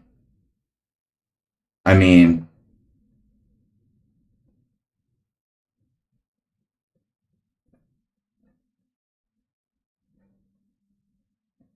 they never pass. Okay, King F2. Wait is in desperation mode. There was this one play in Belgium. Belgium, Belgium looked really good on Saturday night, but De Bruyne is a great, great player. He showed a lot of class. But there was this one play where like Lukaku just wouldn't do anything but try to score on his own, stuff like that. E5 and buy. I could have won a piece. My king is in the center. Was I winning a piece with E5? Dude, really?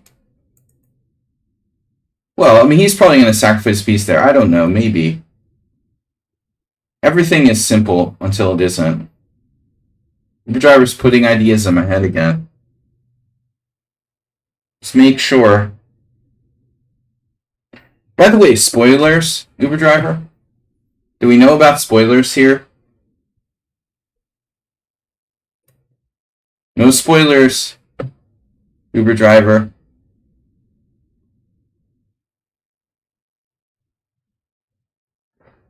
That's funny.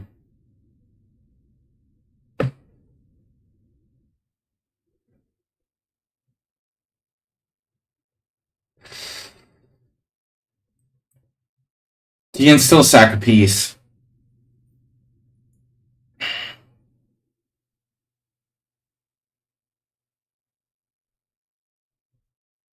Is Mr. Slow, Mr. Slow, is Mr. Coffee here? Yeah, I can't ignore it. I wanted to not play it because Uber driver suggested it. But I can't pretend, like, sit here and pretend like E5 doesn't exist anymore. And Sensei deserves to be punished for allowing that move. He should obviously not allow this. So I have to play it. I feel kind of bad though. I'm half awake and I really that's funny though. I like the way that Kulak Arun says lawn tennis. See, I'm American and people rarely say that. It's funny. I mean, I watched Wimbledon, and of course, it's the Wimbledon Lawn Tennis Association or whatever. I know what that means. It's just funny to hear someone say it on the stream.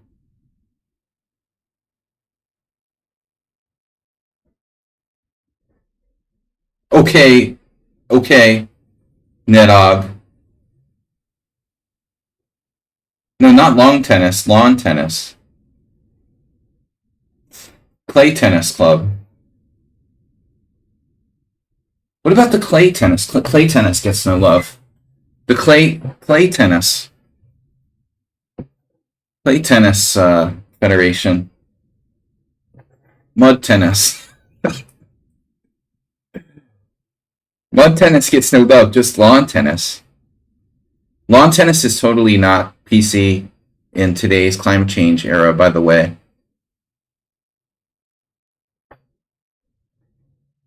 I think with climate change, we should really like ban lawn tennis and lawns in general.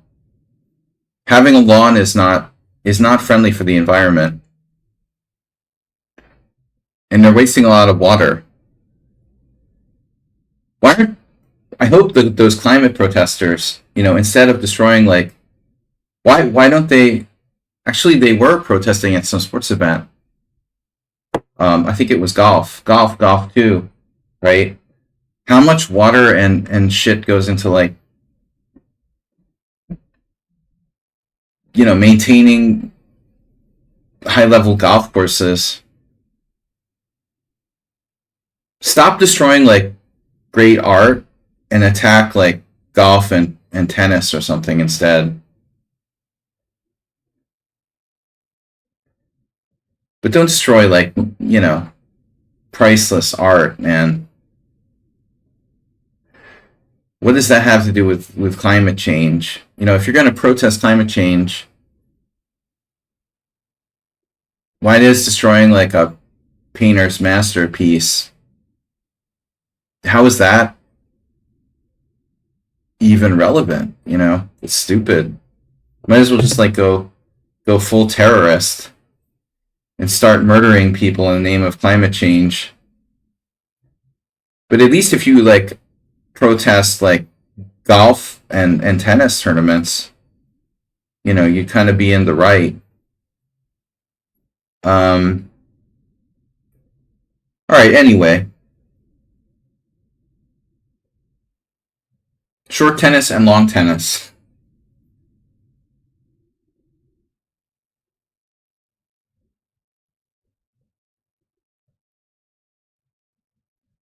Bad pun driver.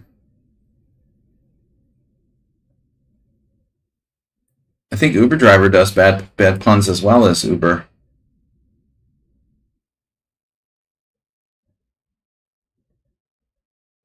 Rook A5. This wasn't. This wasn't Sense's master game.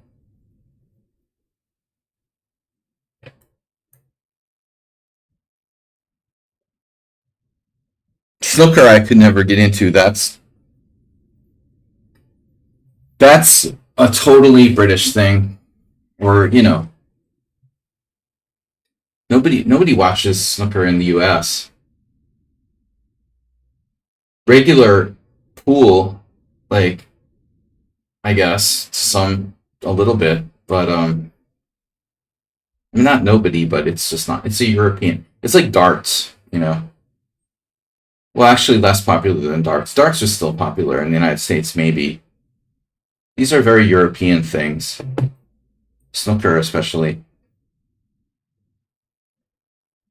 I remember I played in Hastings in the 90s, and they had this like snooker table on the pier in the pub, and I was like, what is that? It's not a pool table.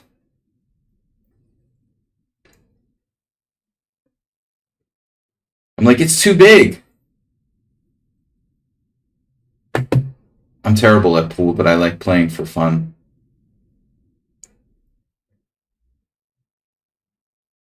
My friend, one of my friends when I was a kid had a pool table in his basement, but I never had. We used to play, but I had no technique. No one ever taught me how to play properly, so my pool play is like really bad. I have terrible technique. It's like Uber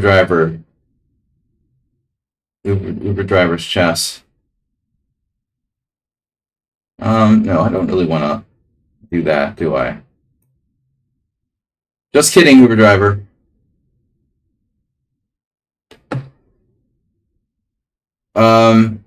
Uber Driver has some principles. That's not his problem, really. He just doesn't really stick with it the way he should. Mate, rook c4, bishop takes h7, king h7. Since it wasn't enough that you slimed me in the simul yesterday, now you want to slime me again? By winning a lost position? I'm going to ban him. Like the last guy. No, the last guy really pissed me off by offering a draw in a lost position. There's just no call for that. This is clearly playing on too long.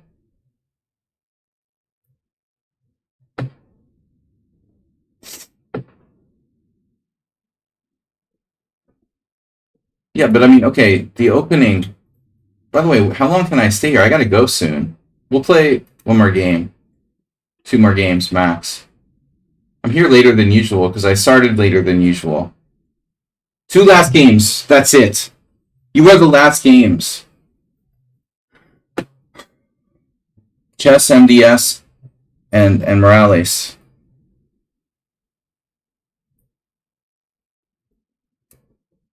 What is an MDS? A dentist? You're a doctor of dental science. So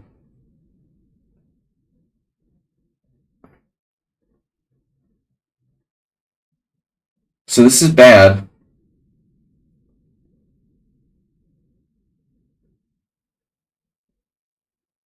Huh. Oh, Queen D3 was played. Okay. So let's see.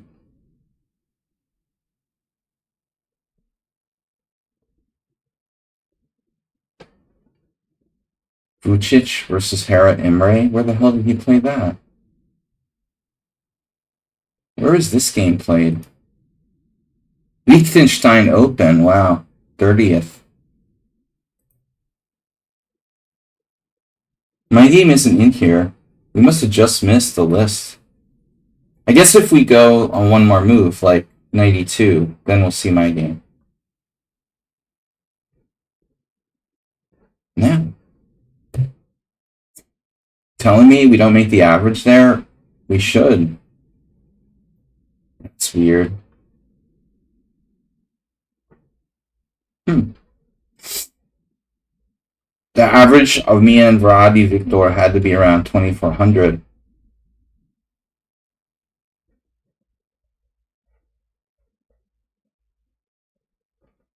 So just missed the list there. Let's go one more move. Knight f6. a3. This doesn't seem right.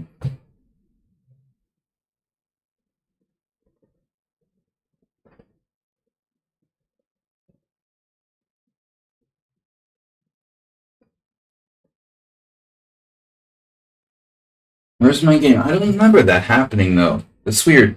I don't remember a3 happening in my game.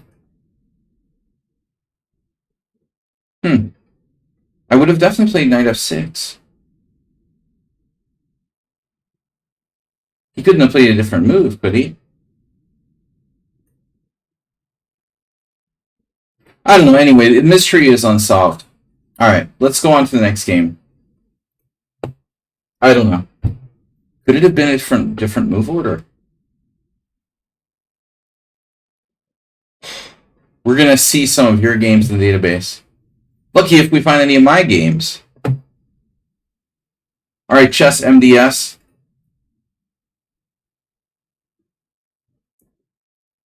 Don't say the evil C word. I'm gonna ban lawn tennis and why so serious next. If Mr. Coffee was here, I would ban the word why so serious from the stream. It's that guy. Arun said it. Would say that. Would be saying that in my stream. Are you doing a simul this Sunday? I think so. It's our last full week.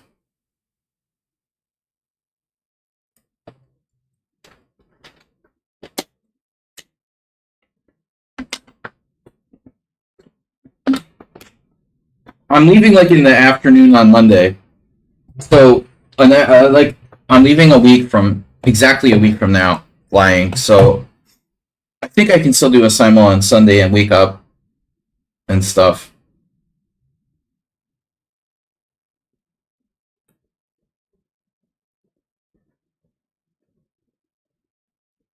I like tennis. I played tennis just for fun. Tennis, I'm like pool. I played it, but I just have no like training. I never played tennis in organized format.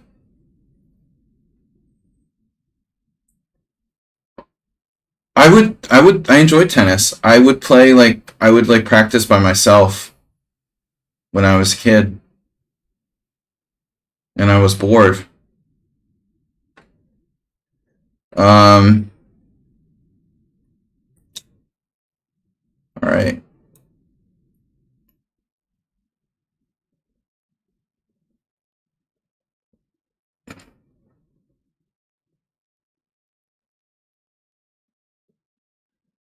Uh yeah. People are different when you know them personally, Kulak. Don't get me started. Nice job. Nice job, Mr. Coffee. You came in at just the right moment. No. Mr. Coffee, make sure to ban the word "why so serious" from the stream.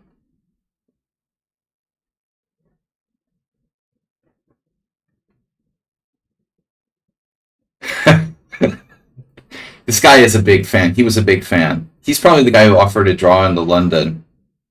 What do you guys think? What is the chances that that guy was the guy who offered a draw in the London? High chance, low chance, some chance? I didn't want to ask him because I didn't want to know. It's like if you're gay in the military. Don't ask, don't tell policy. I didn't want to ask him. It just. I was already venomous enough this Monday morning. I'd rather not know if that was you or for me a draw. It wasn't a London system, but he played the Krakow, which is definitely in the same family as the London system. I admit to playing the Krakow, and, you know. Alright, what are we doing here? Chess DMS. DDS. Doctor of Chess Dentistry.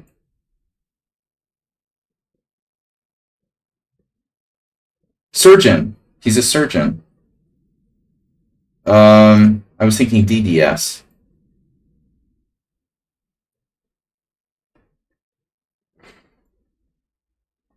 I had this exact position against Mika Brattain, like with reverse colors, 10 years ago in the New England Open, I think. Mika's a strong FM. I don't think he got the IM title. He was from Massachusetts, I think. But I haven't heard of anything about him. I don't think he's fully into chess. Okay, bishop e6, chop, chop, chop. Let's do it. What? I wanted to offer a draw in the simul. Oh, you did offer a draw. What do you mean? Oh, you mean like after I lost a piece? No, I deserve it. I mean, I totally deserve to lose. I'm such an idiot, you know, for not. That's what I get for declining a draw in a drawn position. No, I just totally didn't see it. I mean, that's why I thought you're just offering a draw and you're not getting your pawn back. I just totally didn't see it, and no, you don't have to offer a draw. It's fine. Well, the computer guy won, but I definitely shouldn't have been undefeated. I didn't deserve to be undefeated. I mean, I was lost against someone on sound really bad, as always. And what was another game? You know, it wasn't like I played that great. They put some more beer money for me the weekend. Oh, I am here, guys, this whole week. So we're accepting beer donations. Well, I've never had Polish beer, now that you mention it. And they must have good beer, but it's Poland, man. I mean, you know, it's like asking if they have good beer in Ukraine or something. The thing is, like, Poland is situated, they're big on vodka, but, you know, they are situated in kind of beer territory, and it's southern Poland. So I would imagine, like, southern Poland would be much more beer friendly, you know, obviously than like northern Poland, right?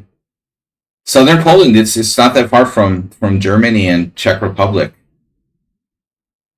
So you're like in beer, you're kind of in beer territory. But I've never seen any Polish beers.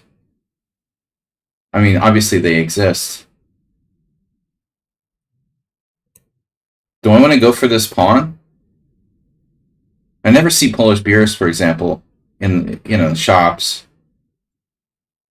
I don't want to be drinking like vodka at the. They're in potato vodka. Potato vodka. Is there? Yeah, of course. One of my favorite vodkas. But I can't be drinking vodka. That's like, okay, just as a celebratory, one vodka celebratory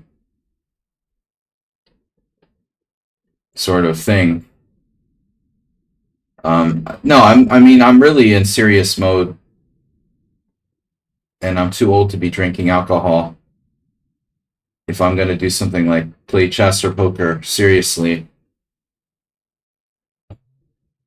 but beer, a little, you know, a beer or two, or a glass of wine or two is fine. That's the limit, though. You know, I can't drink more than like two a day.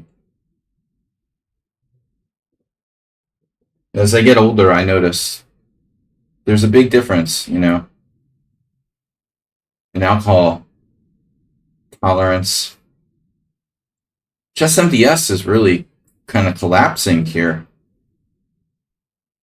He lost the pawn.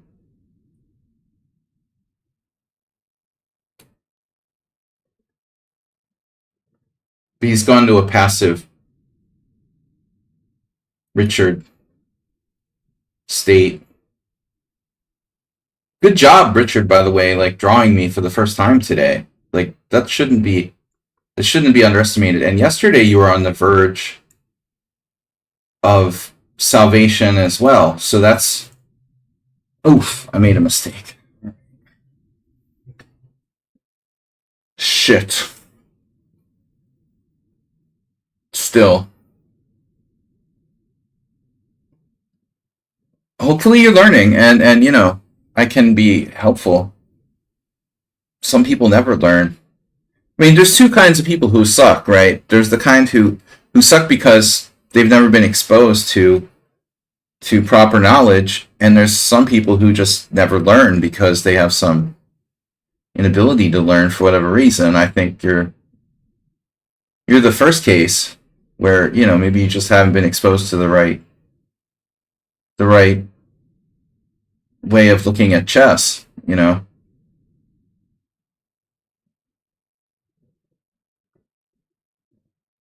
You can't be good at chess unless someone gives you an example of proper way to approach the game. I mean, I guess if you're some kind of incredible genius, you can do a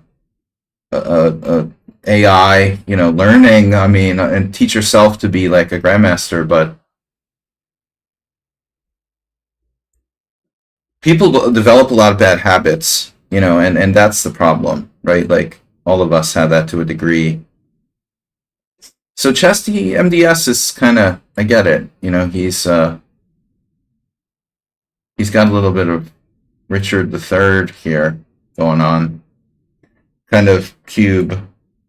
It's a prismatic slime or whatever.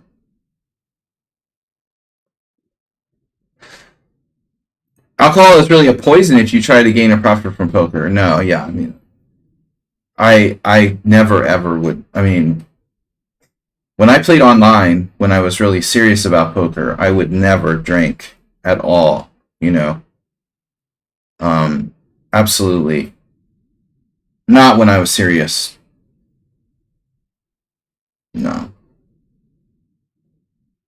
chess as well, but I did have situations where to be honest, like I drank when I was playing chess when I had like very bad anxiety disorder.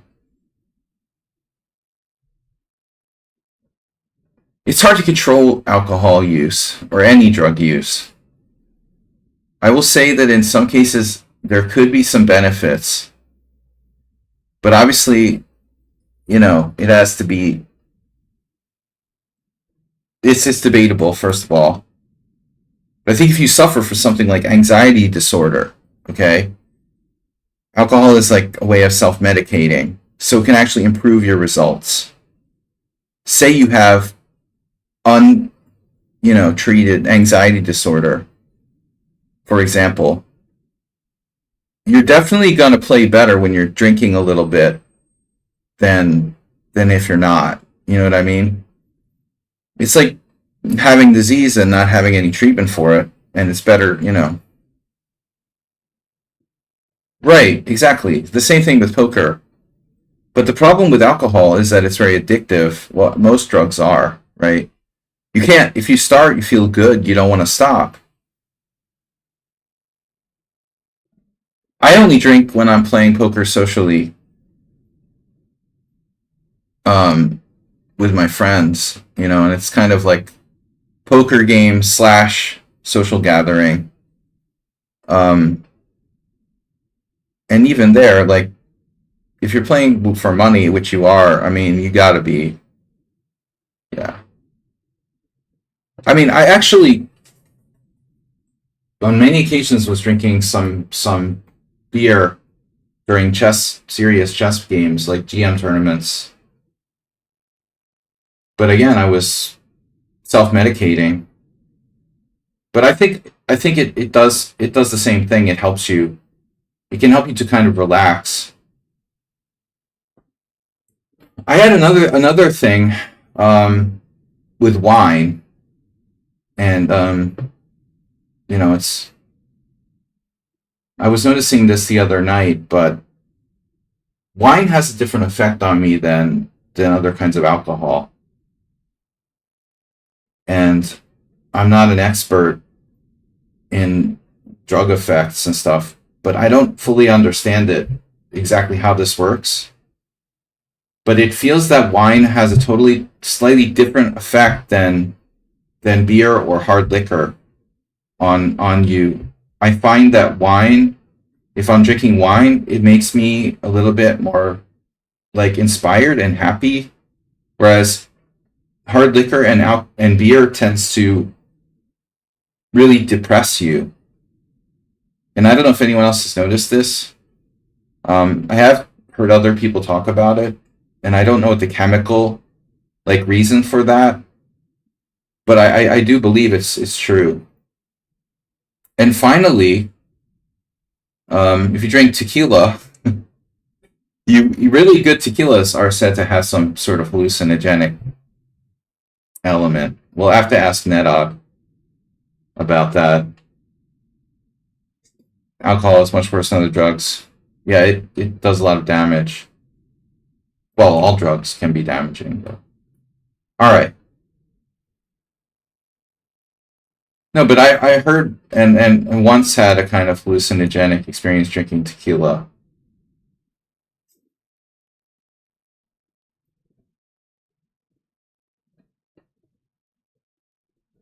But maybe it's Maybe it's a rumor, I don't know, or some sort of old wives' tale.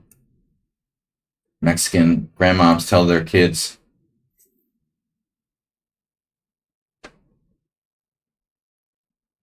But only with like really good quality tequila. I forgot. Yeah, you like tequila. Okay. We never really drank tequila together.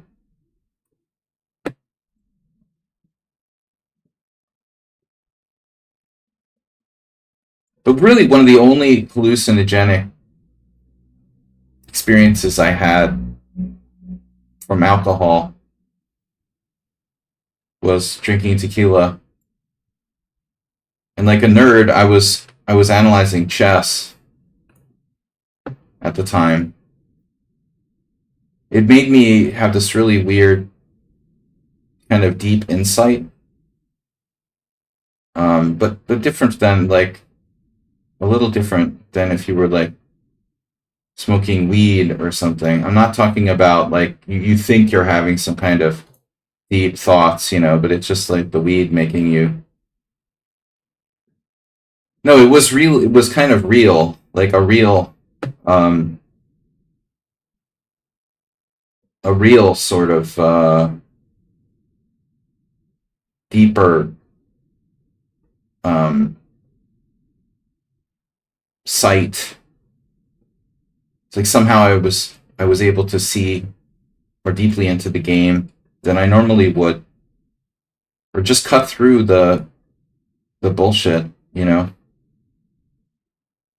And I have kind of lasting evidence of that experience and the fact that I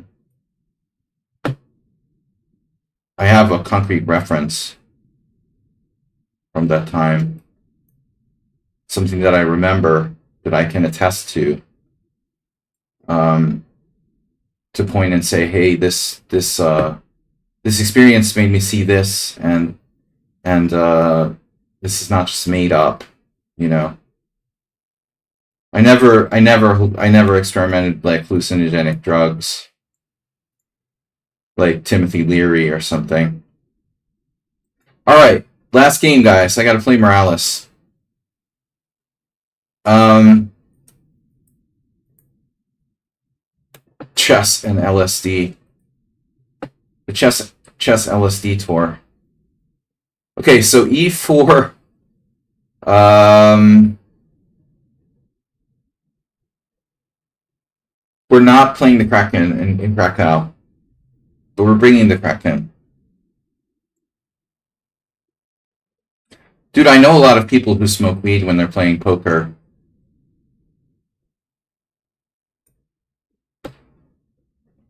And I never do, but well, I never smoked weed anymore. But anyway, I never smoked weed in the time when I was really playing poker seriously, so I don't know. But I kind of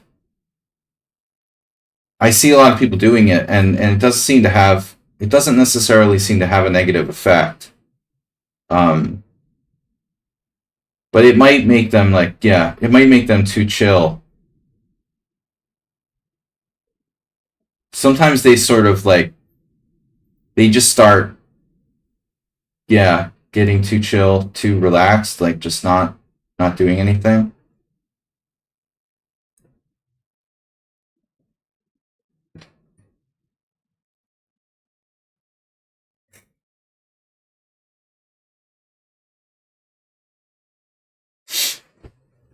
Yeah, I see way more people. They get kind of like sleepy, like sometimes, or else it just doesn't really have any like effect.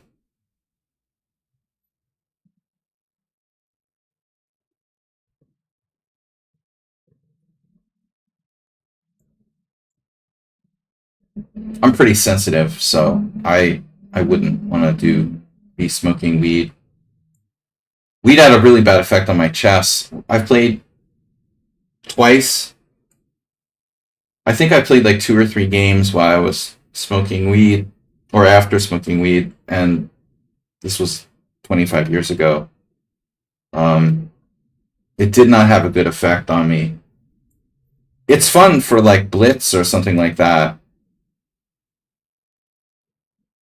And it makes you creative, but you lose concept of time, and it's not good for a competitive setting. Let's just say that.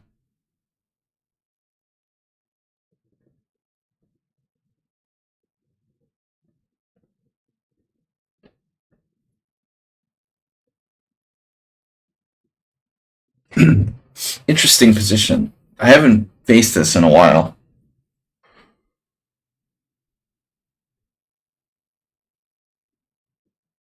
The instinct here is to go. I love this. New stream title: discussing the interaction between drugs and chess performance with international master and aspiring psychologist Sladgy.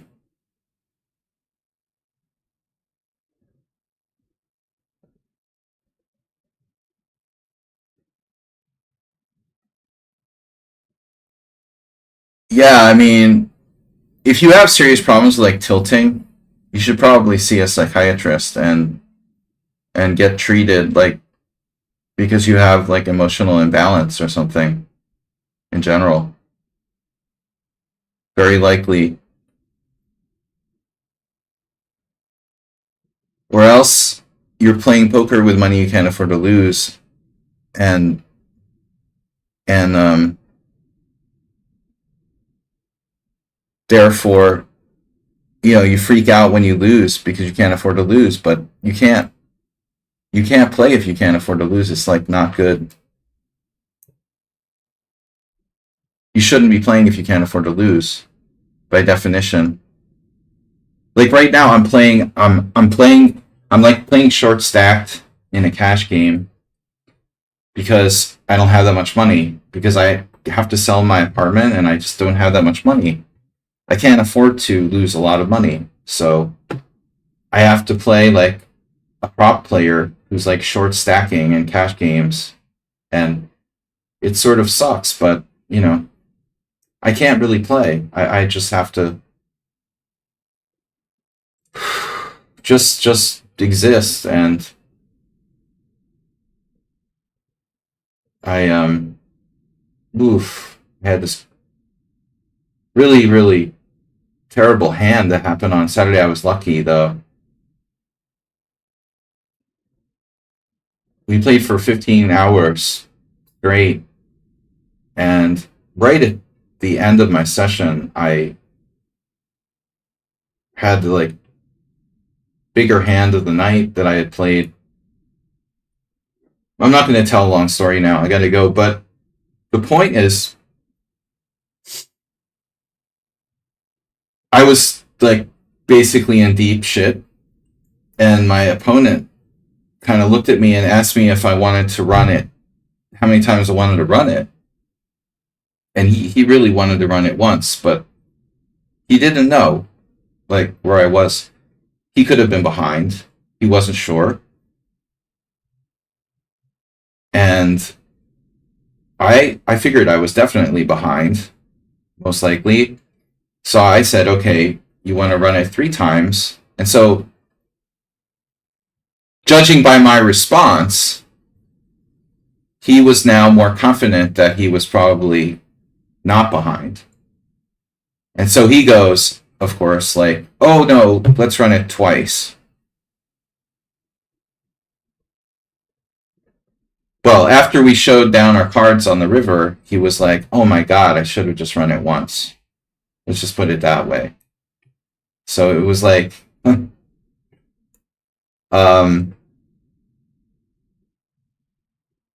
well, it's easy to say in retrospect when you know what the other guy had. That's the thing. I mean, the truth is, like, neither of us had the nuts, and, you know,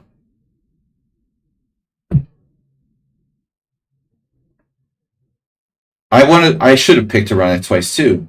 But again, like, I have no idea, like, where I'm at. I figure I'm behind.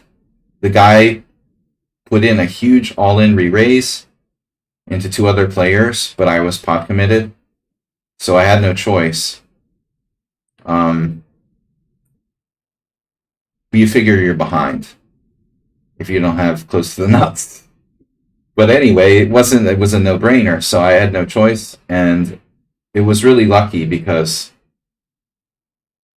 I played run it twice and I won the second board, and so I split the pot and didn't lose all my money, and I even made a small profit on the hand. I was like, I'm getting out of here. It's time to go. And I would play for like 16 hours, uh, you know, poker, and I probably wouldn't have been involved in this hand if I was fresher because I got involved. I got sucked into. I didn't play unreasonably, but I think I would have averted the situation had I been less tired. Um, you can also decide that after showing your hands. Yeah, yeah, yeah. It's more uncommon. Um, right. Yeah, of course. Um,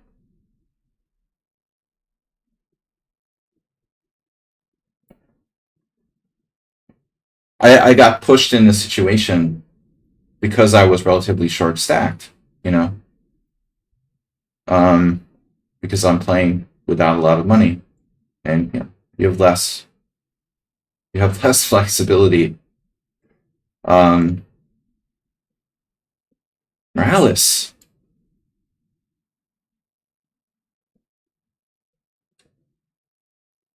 right, right, exactly. Running it, it doesn't matter.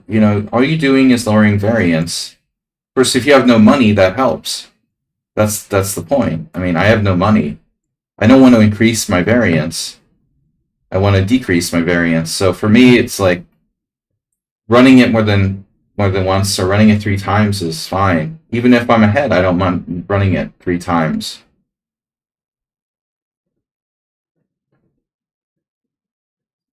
I had two big hands, that one, which was a split, and another hand where I lost my stack with like pocket aces all in pre flop.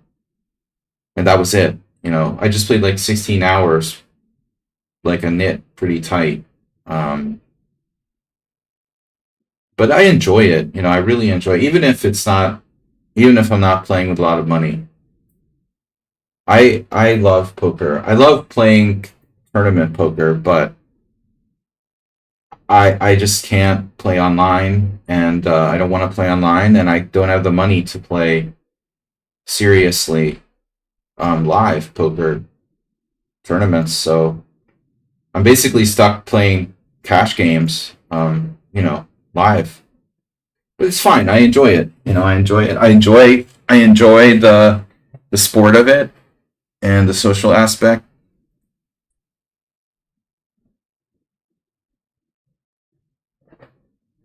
All right, guys, we're out. I'm gonna be back on Wednesday with Wednesday. I'm so sorry. We're gonna be back on Tuesday. That's tomorrow. Tomorrow is Tuesday. We're gonna be back tomorrow.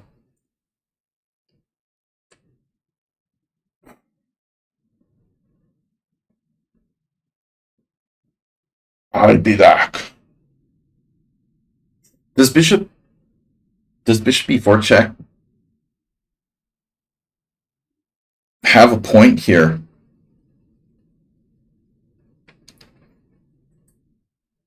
Yeah, I guess it does. Not a good one, probably.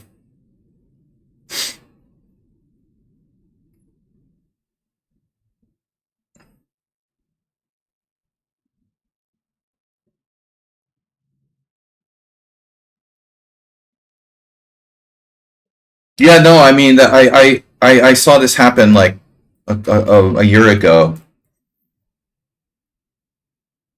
Overpair lost all three boards. Okay, not with a set.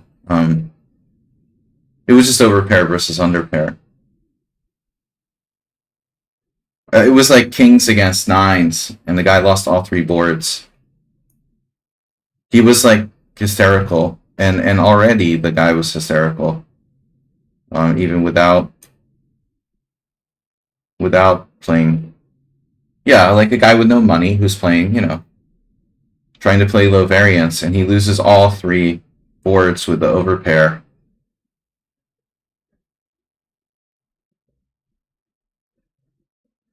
I just lose with aces against pocket sixes, and I don't even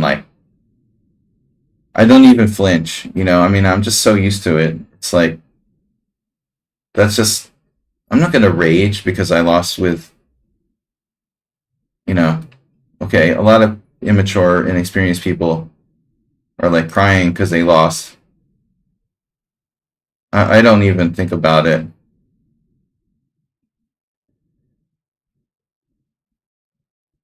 anymore.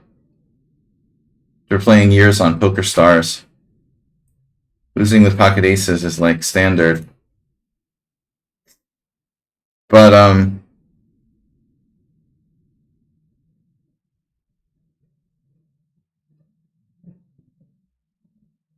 so King versus 9-9.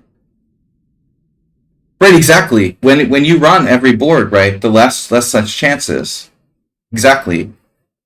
Like he lost to a 9 on two boards, and then the third board was like a straight or a flush. I don't remember. It wasn't like well, obviously you can't have 3 9s, so yeah. If there's three boards with 9, you got a problem. Right. So I'm really yeah, he was pretty upset.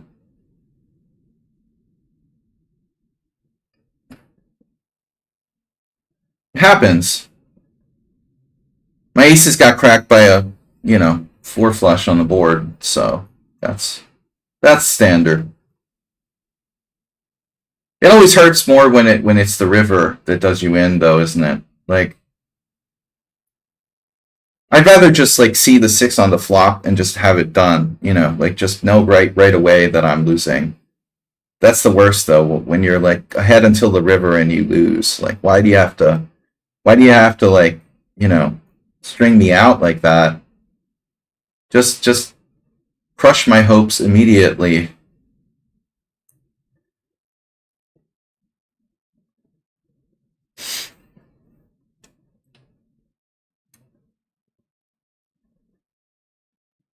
I wonder how sound this pawn sack is that I played in this game.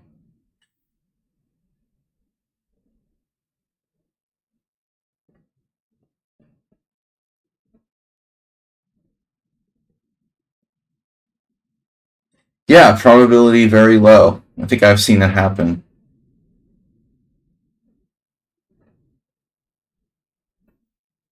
The other day in our home game, someone was dealt a royal flush, flopped royal flush. It's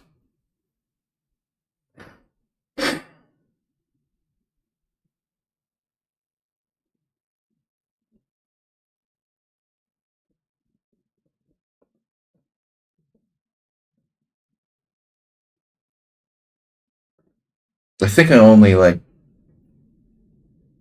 got dealt a royal flush live once, 20 years ago, 15 years ago.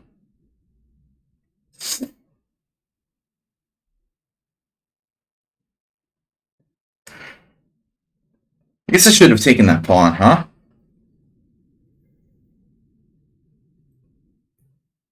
Still, his knight is a little bit uncomfortable.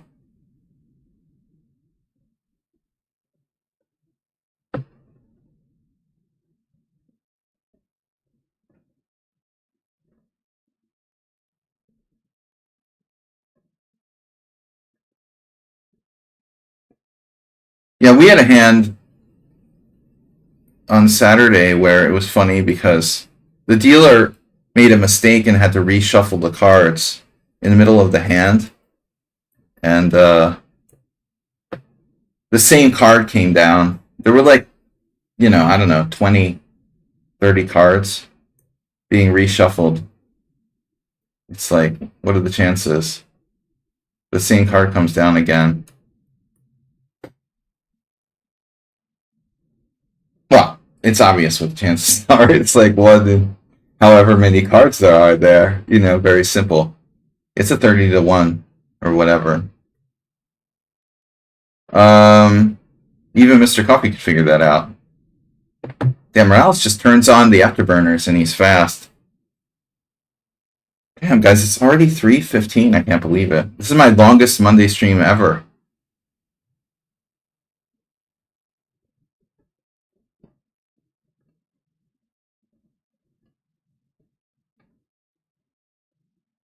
That's a nice knight you've got there.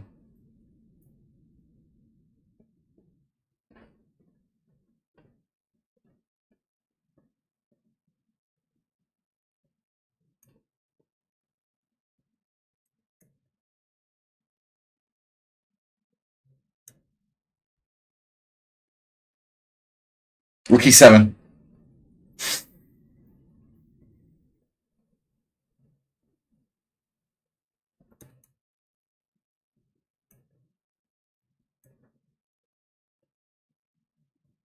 Redraw. It was a redraw. I'm tired, guys. This is a long stream for my Monday. I've had a long weekend, and I was worse the whole game. So I just want to see the opening. You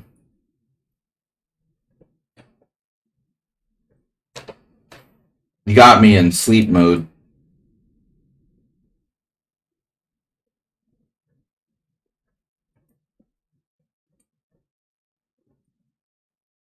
Yeah, I played c6 on move 3. I normally play bishop c5. We've had tons of games.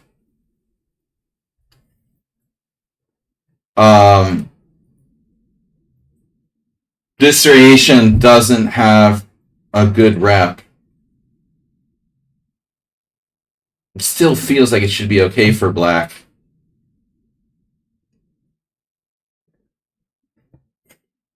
But I'm supposed to play bishop b4.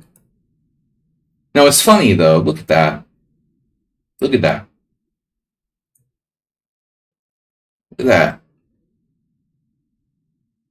Bishop e4 was played the most. It feels like the most active move. But even the engine admits that e takes d is best. Of course it is. Of course it is. This is the best move. It's your central pawn. And your queen is exposed to attack. It's like a c3 Sicilian. They might go, yeah, of course they can go f4 instead, but, you know, it's not as correct.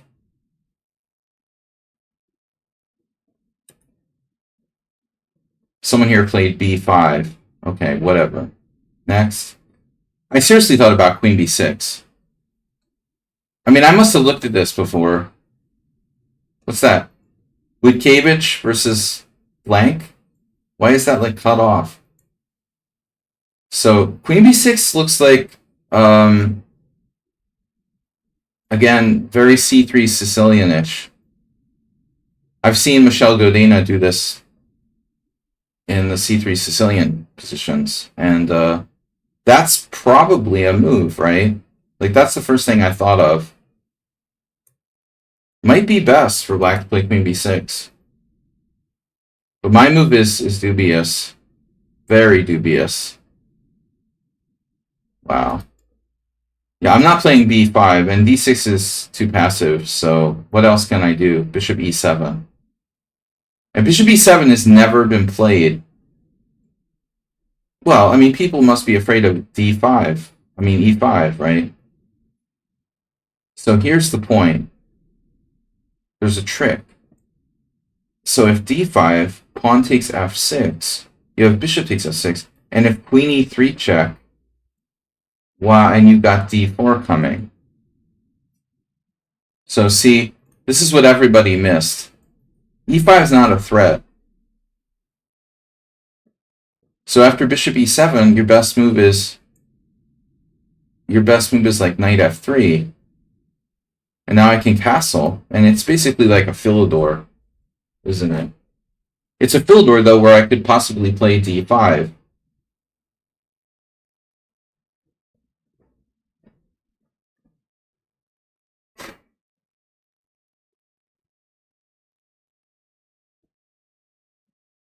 I think you want to stick with the financial market. Oh, that was brutal. Dude, that was brutal. Nedog. Nedog just got the itchy band finger. Anyway, guys, D5. Don't try this at home. This is really just Saji is tired and sacrificing a pawn for virtually nothing. But eventually, I got enough play, and I was actually fine. I was even better at this point, even winning.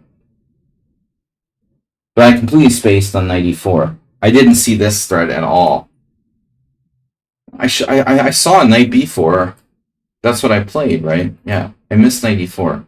But then I lost my mind completely. Your knight on c7 is stranded, man. This wasn't a good game by us. Okay, not sharp enough. I'll see you guys later. Peace, everybody. Tomorrow, sensible arena format, because the Swiss was too unwell attended. We'll see you guys tomorrow night. Bye bye.